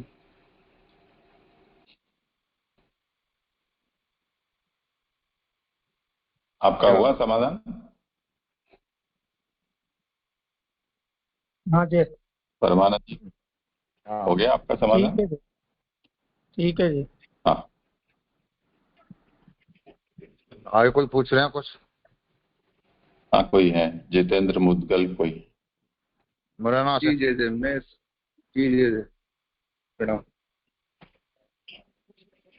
हाँ बोलिए, क्या पूछना है? जैसे मैं यहाँ पे ये कहना चाह रहा हूँ कि आत्मज्ञानी के लिए जो प्रश्न किया है कि आत्मज्ञान से भी शांति मिलती है, आत्मज्ञानी के लिए परमानंद का निश्चय शास्त्रों द्वारा किया गया है, तो इसमें अपन को ऐसा समझना चाहिए जैसे कि आत्मज्ञानी को अपने आत्म के स्वरूप का साक्षात्कार तो हो जाता है, परंतु भगवान के स्वरूप का साक्षात्कार नहीं हो पाता है, इसलिए उसको परमानंद प्राप्ति नहीं हो पाती, इसलिए उसको परमानंद की प्राप्ति नहीं हो पाती है।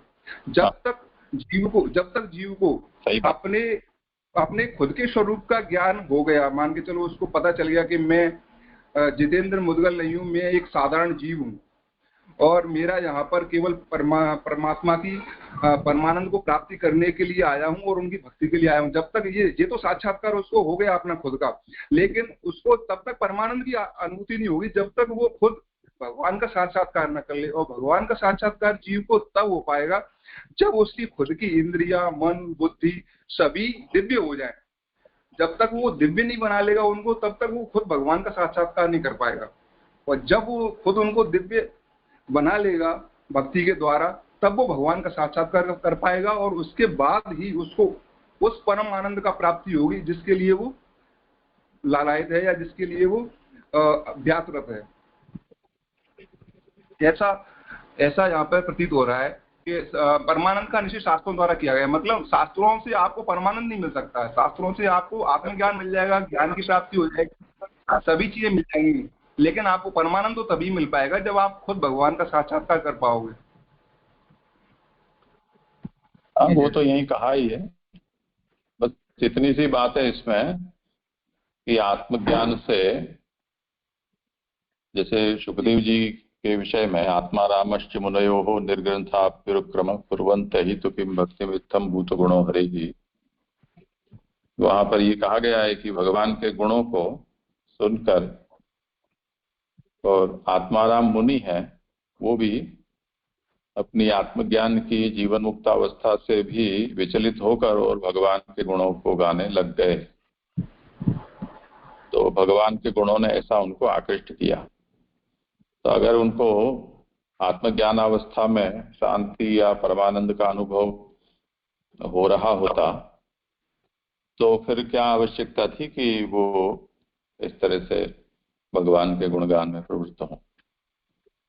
तो उस अभिप्राय से ये कहा जा रहा है कि आत्मज्ञान होने पर भी वैसी शांति या वैसा परमानंद नहीं मिलता है जैसा कि भगवत साक्षात्कार होने पर होता है।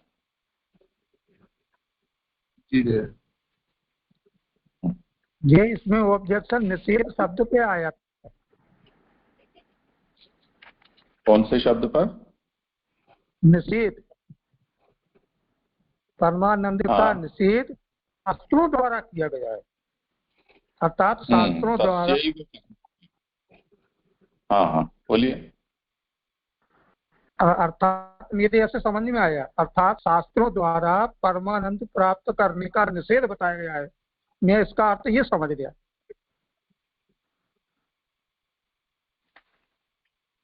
हाँ तो हो गया ना, वही तो बात हुई ना। आत्मज्ञान हाँ तो जी, है पर हाँ हो शांति गया। नहीं है। हम्म।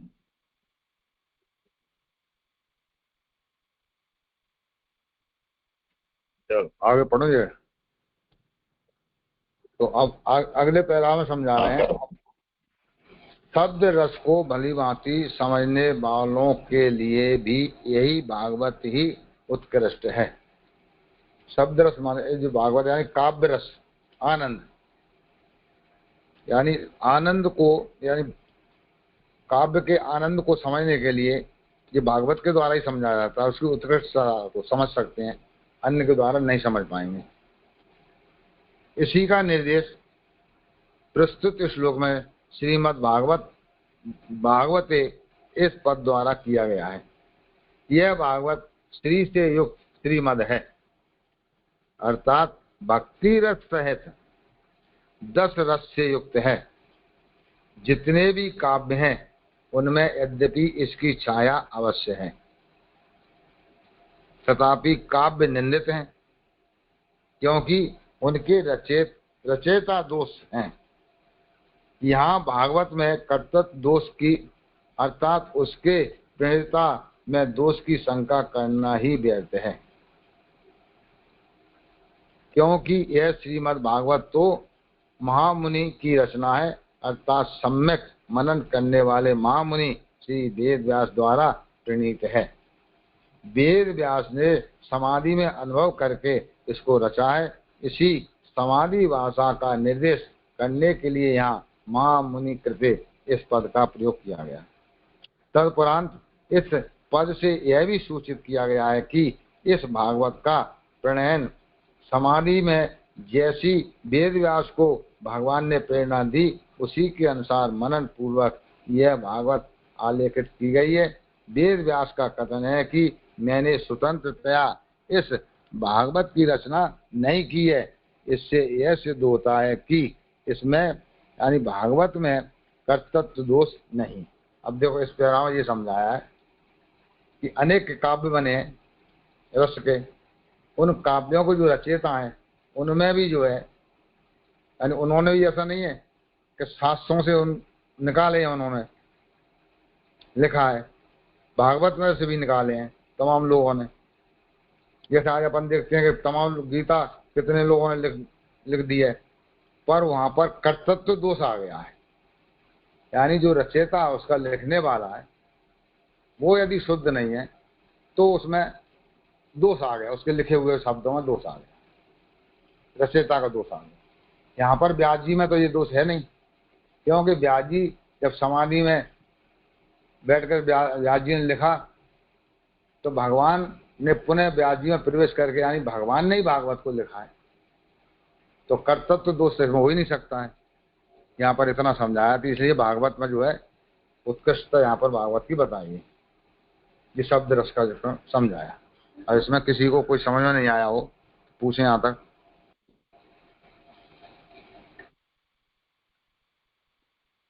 आप श्रीमद जो कहा तो उस पर प्रश्न था कि श्रीमद अर्थात भक्ति रस सहित तो 10 रस से युक्त है, ऐसा कहा। तो श्रीमद, श्री जो है वो तो लक्ष्मी या शोभा ऐसे कहते हैं ना धर्म के, भगवान के धर्म के अनुसार। तो थोड़ा जोर से मतलब भक्ति, आपका वॉल्यूम बढ़ा, थोड़ा जोर से बोल। जी जी अभी आ रही है आवाज?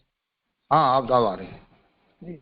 श्रीमद जो कहा ना यहाँ पर भागवत के आगे श्रीमद भागवत है, श्रीमद पद से कहना जो चाहते हैं वो इतना क्लियर नहीं हो पा रहा है, क्योंकि यहाँ अर्थ किया कि भक्ति रस सहित 10 रस से युक्त है। भागवत का तो अर्थ ही भक्ति रस है, तो श्रीमद पद का मतलब जो विशेषण है वो थोड़ा अगर क्लियर कर पाए आप।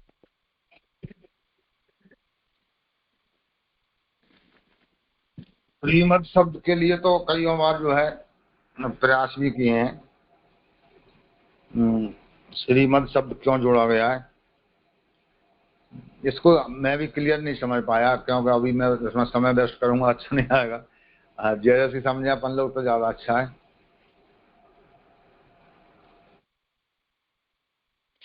हाँ देखें वो लोग कहना चाहते हैं, ललित जी कुछ कहना चाहते हैं। हाँ ललित जी। हाँ, धन्यवाद, प्रणाम दीजिए। श्रीमत से मुझे ये समझ में आ रहा है कि यहाँ श्री पद का जो प्रयोग किया है उसका तात्पर्य है कि शोभा, श्रीमद् भागवत की शोभा तभी है कि जब उसमें भक्ति रस के साथ में 10 रस से युक्त है वो, तभी वो भागवत की शोभा है। इसीलिए यहाँ पर श्री पद का इस्तेमाल प्रयोग किया है, ऐसा मुझे प्रतीत हो रहा है। माने भक्ति सहित बाकी के रस उसमें है, इसी के कारण वहाँ श्रीमद कहा है उसे, क्योंकि वो शोभा है। हाँ, वो श्री पद से अगर शोभा लेंगे तो ये अर्थ अपन सोच सकते हैं। जी, माने रस का होना शोभा है, ये भक्ति। हाँ, मैं मुख्य भक्ति रस जो है, बाकी तो सहयोगी रस है, लेकिन मुख्य भक्ति रस अगर है इसमें तो ही भागवत की शोभा है। इस अर्थ में वो श्रीमद् भागवत है। जी जी, ये समझ में तो आ गया। ये प्रकाश में तो श्रीमती लिखा था और यहाँ हिंदी में श्रीमद है, तो मती वाला जो था ना, तो मुझे थोड़ा कंफ्यूज कर रहा था कि मती मतलब अलग है या मद अलग है, मतलब तो बट ये समझ में आ रहा है, श्रीपद, श्री पर फोकस है। जी जय जय। हाँ, अभी और लोग बहुत कुछ कहना चाहते हैं। हाँ जय जय। हाँ बोलो। जय जय, दंडवत प्रणाम। जय जय, श्री का अर्थ लक्ष्मी जी और सर्व सामर्थ्य भी हो सके ना, तो भागवत जी सर्व समर्थता है कि भक्ति दे सके, ऐसे भी कर सके ना। हाँ, तो यही तो कहा है अभी, लक्ष्मी युक्त का मतलब है 10 रस युक्त, तो 10वां जो है वो भक्ति रस ही है, वही इसकी शोभा है, वही उसका उत्कर्ष है।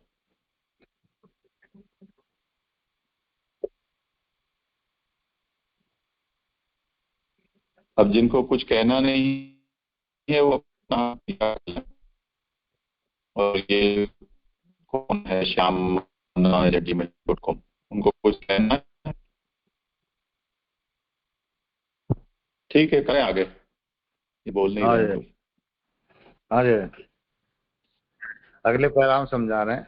मंत्र शास्त्र तथा पंचरात उपासना कांड है। इस उपासना कांड से भी अधिक असाधारण उत्कर्ष से युक्त यह भागवत है।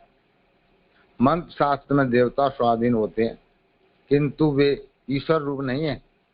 पंचरात में भी देवता मंत्र के अधिष्ठान रूप से ही स्वाधीन होते हैं। इसी तरह स्थान विशेष में अर्थात मथुरा आदि में भी उसमें आवेश रूप से ही स्थान स्वरूप से ही स्वाधीनता है। अर्थात पंचरात के अनुसार उपासना करने वाले के तथा मथुरा आदि में निवास करने वाले के हृदय में भगवान अवरुद्ध नहीं होते। साक्षात पुरुषोत्तम तो यहाँ भागवत से ही हृदय में अवरुद्ध होते हैं। इसलिए भगवान से अतिरिक्त अन्य का प्रतिपादन करने वाले शास्त्रों से अथवा इससे भिन्न रूप से प्रतिपादित शास्त्रों से कौन सा फल सिद्ध किया जा सकता है, ये प्रश्न किया था। तो कोई नहीं, सीधा एक उत्तर हुआ, इसी का निर्देश किम वा परे पद से किया गया है। पूरा प्रयाग पढ़ लेता हूं, फिर करेंगे। किया गया है, यहाँ वा का अर्थ अनादर है, अर्थात भगवत अतिरिक्त अन्य का प्रतिपादन करने वाले शास्त्र अथवा भिन्न रूप से प्रतिपादन करने वाले शास्त्र अनादरणीय हैं। श्रीमद् भागवत में तो ईश्वर ही प्रतिपादित है। यह ईश्वर करने में, न करने में तथा अन्यथा करने में समर्थ है। अदृष्ट तथा काल आदि के भी बाधक हैं, दूर करने वाले हैं। इनको दूर करके जो करना हो, इनको जो करना हो वही कर सकते हैं।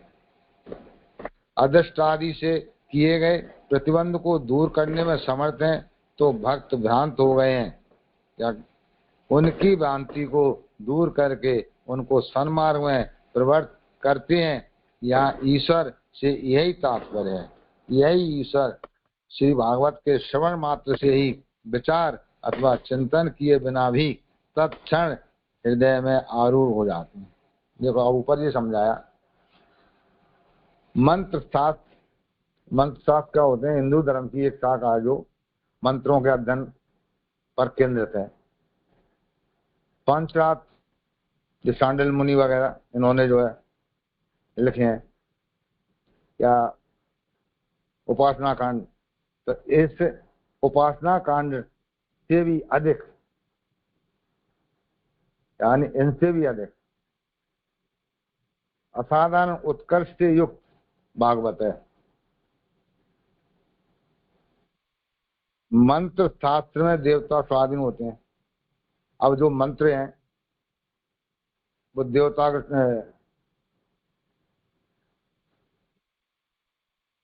स्वाधीन होते हैं, यानी देवता जो है मंत्र के द्वारा आह्वान विसर्जन होते हैं, किंतु वे ईश्वर रूप नहीं है।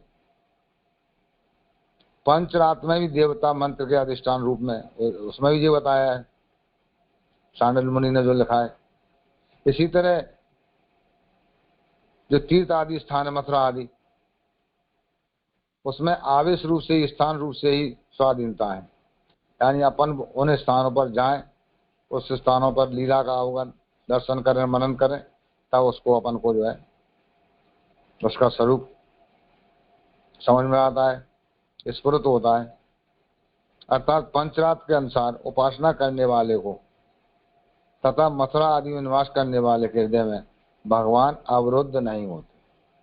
यानी इस तरह की जो है तो उपासना बताइए, या मथुरा आदि या तीर्थ स्थानों में जाकर अपन उपासना करें, तो वहाँ आपको अपन सोचें भगवान हमारे हृदय रूढ़ हो जाए, नहीं हो पाएंगे।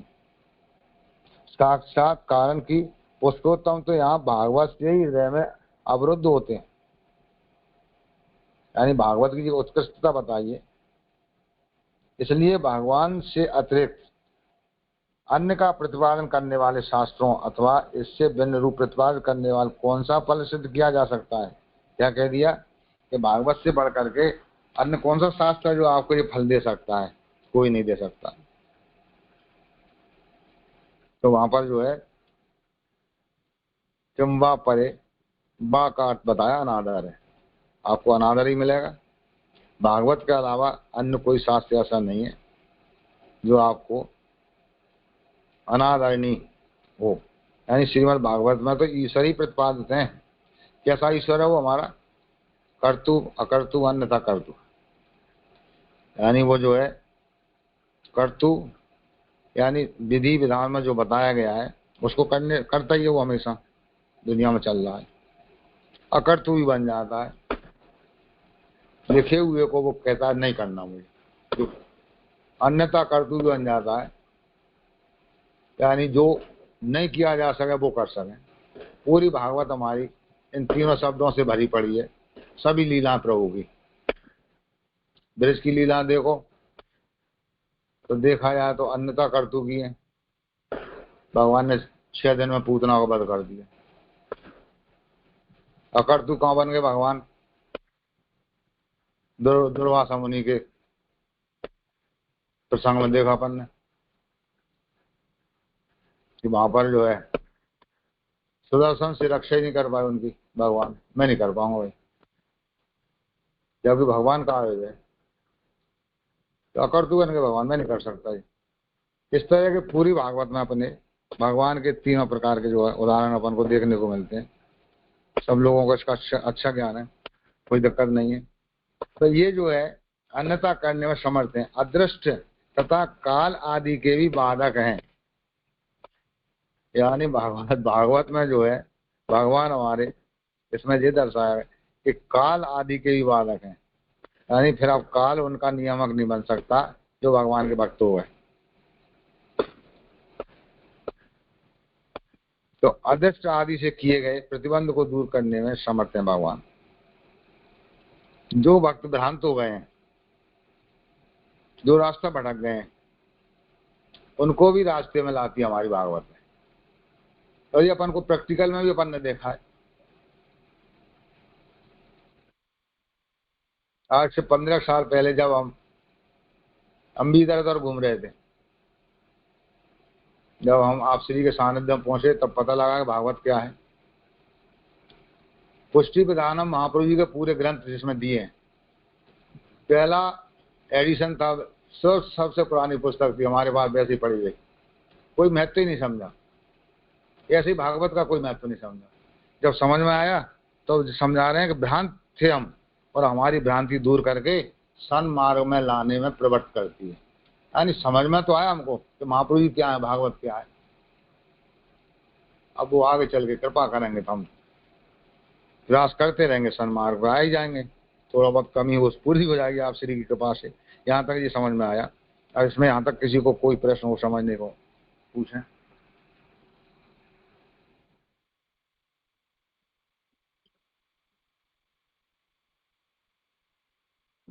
तीन चार लोगों ने हाथों से कर रखे हैं पर कोई बोल नहीं रहा है। परमानंद जी हैं, श्याम मनन जी हैं, कौन? आपको अनम्यूट किया है मैंने, आप कुछ बोलें अपना। दंडवत जी, आवाज आ रही? हाँ आई। ये वो मेरा एक प्रश्न था। ठाकुर जी ने जो है लक्ष्मण भट्ट जी को कहो तो कि आपके 100 सोम यज्ञ पूरे होंगे तब मैं आपके यहाँ प्रकट होऊंगा, तो वहां सोम यज्ञ को जी यहाँ ये भागवत में इस समय जो विषय चल रहा है उससे संबद्ध आप कुछ प्रश्न करें तो अच्छा है। अगर ये भी प्रश्न उससे जुड़ा हुआ हो तो ठीक है। हाँ बोलिए। जी महाप्रभु जी को जो प्रागट्य है वो वाक्य प्रसंग के ऊपर तो मेरे अंदर एक शंका थी, याद लिए मैंने प्रश्न पूछा। यूँ तो मैं रोज प्रश्न पूछना चाहूँ पर अनम्यूट आज ही वो कर पाना। हाँ आज हुए हो तो पूछ लो, जो भी हो सो। अगर विषय संबद्ध होगा तो विचार करें।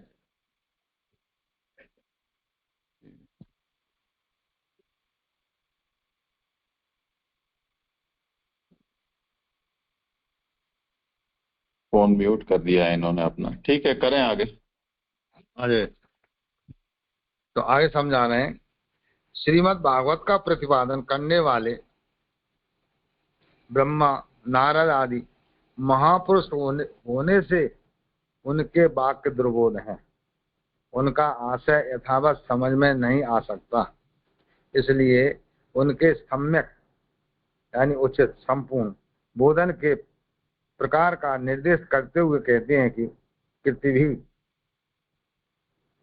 भी जो व्यक्ति कुशल बुद्धि वाला है तथा श्रवण की उत्कृष्ट इच्छा से युक्त है, उनको भागवत का ज्ञान होता है। अर्थात बुद्धि का यानी कौशल यानी उसकी दक्षता कुशलता भागवत के बोधन में उपयोगी है तथा श्रवण की इच्छा कथन में उपयोगी। अतः जिसमें कृतित्व है, कृतित्व यानी कृति या रचना करने का गुण धर्म, और जो सुनने की इच्छा रखता है उसको इस ज्ञान का कथन उपयोगी है। इन दोनों के होने पर भगवान तत्क्षण ही हृदय में आरूढ़ हो जाते हैं। अब पीछे जो है तो आरूढ़ता बताई थी भगवान की, हृदय आरूढ़ता।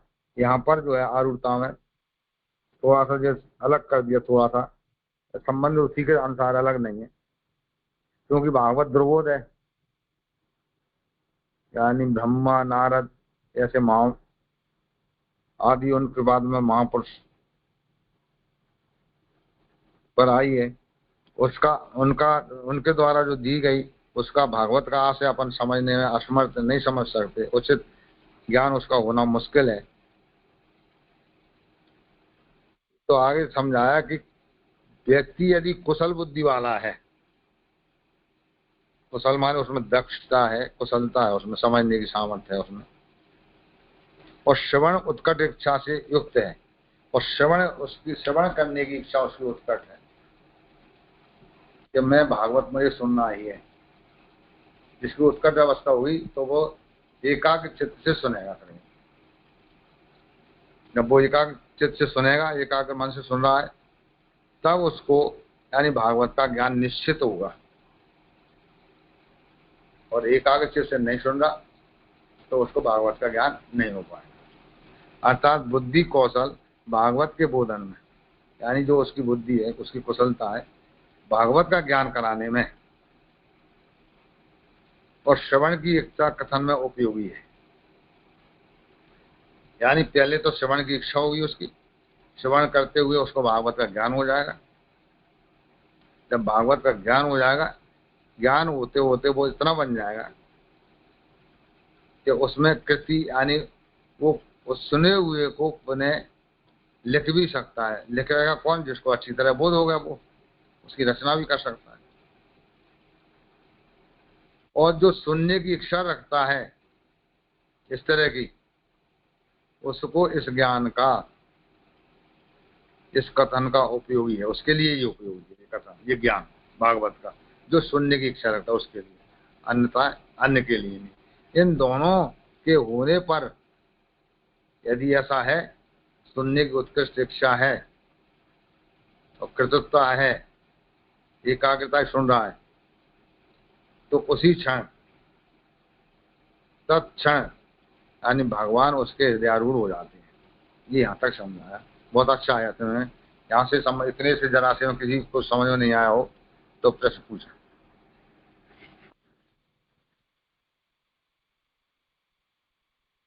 यार थोड़ा सा ये क्वेश्चन, श्रवण की इच्छा कथन में उपयोगी है, कथन से तात्पर्य?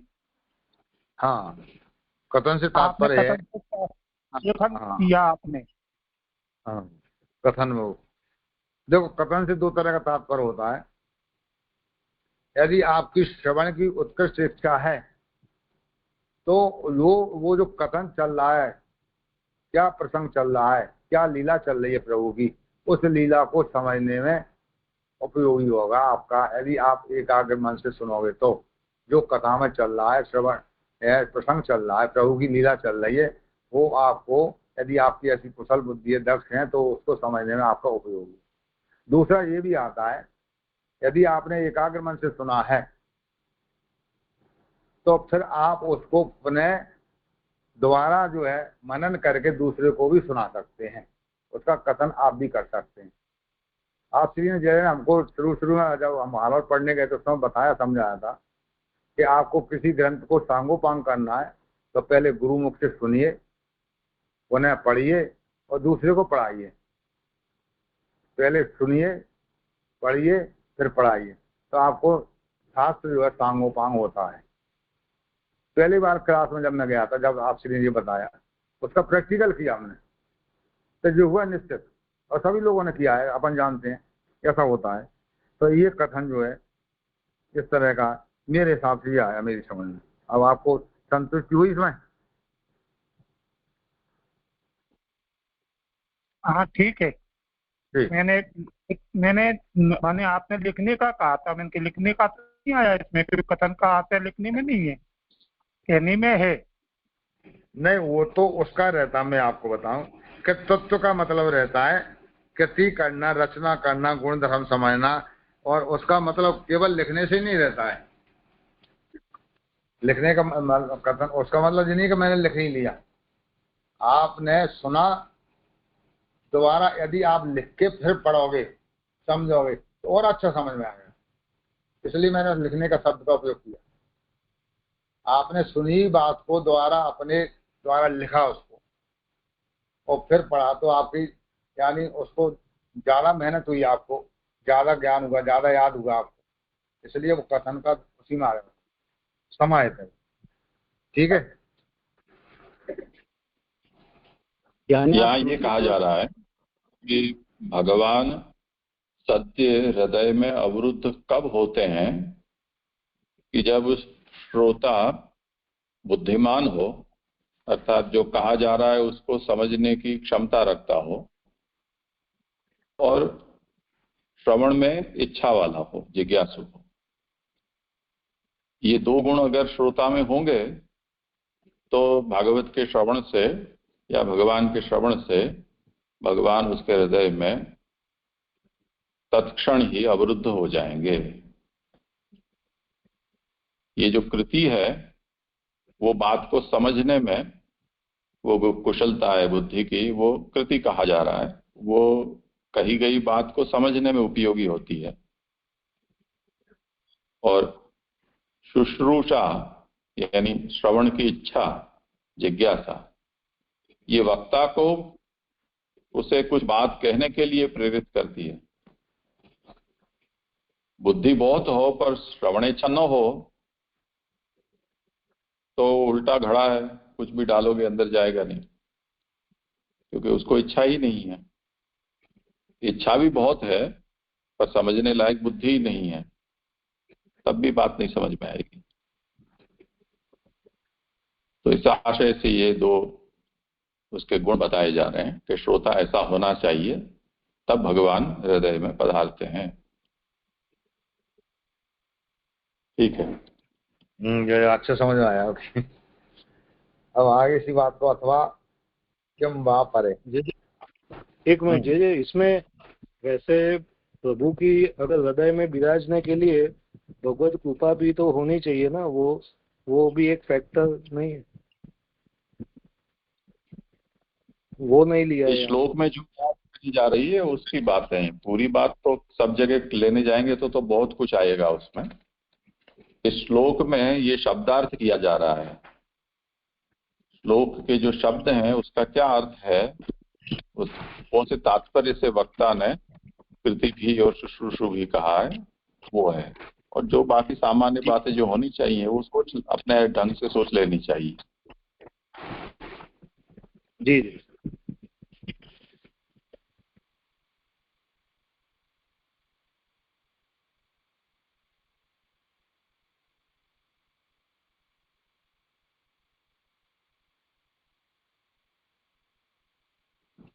आप कर रहे हो आगे?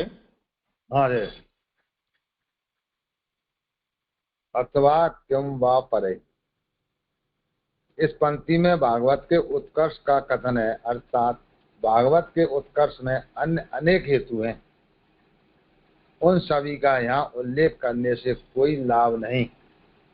अर्थ से तथा शब्द से भागवत की उत्कृष्टता के यद्यपि बहुत से प्रकार हैं, तथापि इनमें सबसे अधिक महान उत्कर्ष तो यह है कि साक्षात भगवान को ही श्रवण की परमोत्कट इच्छा वाले भक्तजन शीघ्र ही हृदय में यानी पधरा कर रोक लेते हैं।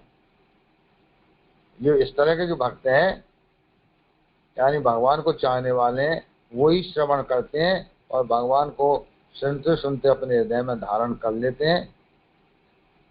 इतना समझाया। इसके बाद इस प्रकार की यह श्रवण इच्छा परम भाग्य से ही होती है। ये इस तरह की श्रवण इच्छा परम भाग्यशाली होते हैं, उनको ही हो पाती है, सबको नहीं होती। और इसी का निर्देश यहाँ कृति पद से किया गया है। यहाँ कृति का अर्थ कुशलता है, जो मीनिंग अब क्लियर हुआ। परमत भाषा, लौकिक भाषा तथा समाधि भाषा, इन तीनों भाषाओं से विरोध न आए, इस तरह पद और वाक्यों की भगवत परता को जानता हुआ जो कुशल व्यक्ति इस श्रीमद् भागवत को सुनता है, उसी के हृदय में भगवान तत्क्षण पधार कर वहाँ ही निवास करते हैं। अन्यथा सुना हुआ भी अनसुना जैसा ही हो जाता है। यहाँ तत्क्षणात् का तात्पर्य है कि इस तरह श्रवण करने वाले का उसी समय भगवत प्राप्ति के लिए प्रयत्न देखा गया है। अब कितनी अच्छी बात कह दी यहाँ पर महाप्रभु जी ने, यानी जो इस तरह से सुनता है भागवत को, तो सुनने के बाद में वो समझ जाता है कि अब मुझे भगवत प्राप्ति करनी ही है।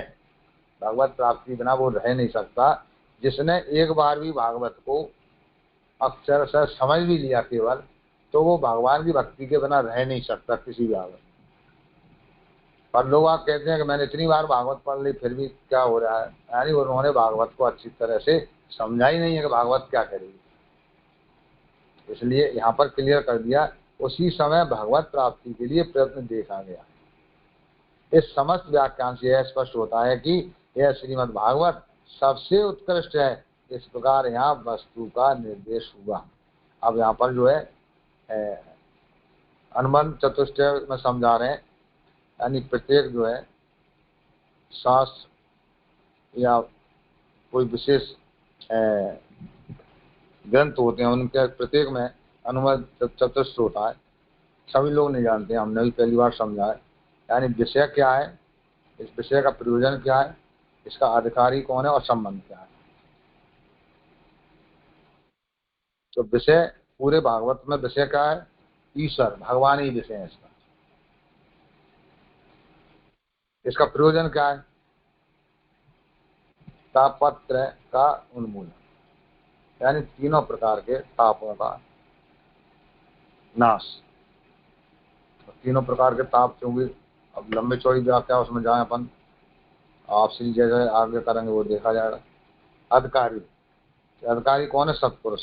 तो अपन पूरे श्लोक में अभी अपन अधिकारी के बारे में समझते आए, ऐसा होना चाहिए, गुण ऐसे होना चाहिए, सात्विक प्रवृत्ति होना चाहिए। तो ये उसका अधिकारी तीसरे नंबर पर। चौथे पर संबंध क्या है, विषय के साथ में ग्रंथ का संबंध क्या है, क्या प्रतिपादन किया जा रहा है इसमें, यानी क्या इसमें अच्छी तरह समझना है, प्रतिपाद विषय क्या है इसका, ये उसका संबंध है। यहाँ पर अनुबंध चतुष्ट जो है इस तरह से प्रत्येक ग्रंथ में आपसे हमको समझाते रहे क्लास में, वो थोड़ा सा मैंने भी इसको देखा है। इस संबंध में किसी का कोई प्रश्न हो तो पूछें। यहाँ पर जो है श्लोक 2 पूरा होता है और 3 श्लोक जो है अब ये जो आगे करेंगे। ये जो अंतिम, इसमें अंतिम जो पैराग्राफ अनुबंध चतुष्ट आपने पढ़ा ना, वो सुबोधनी का अंश नहीं है, अनुवादक ने या संपादक ने इसको अपनी ओर से इसमें जोड़ा है।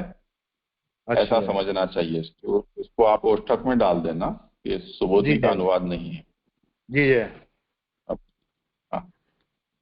ठीक है, आज आप एक श्लोक अच्छा हो गया, यहाँ आज विराम रखते हैं।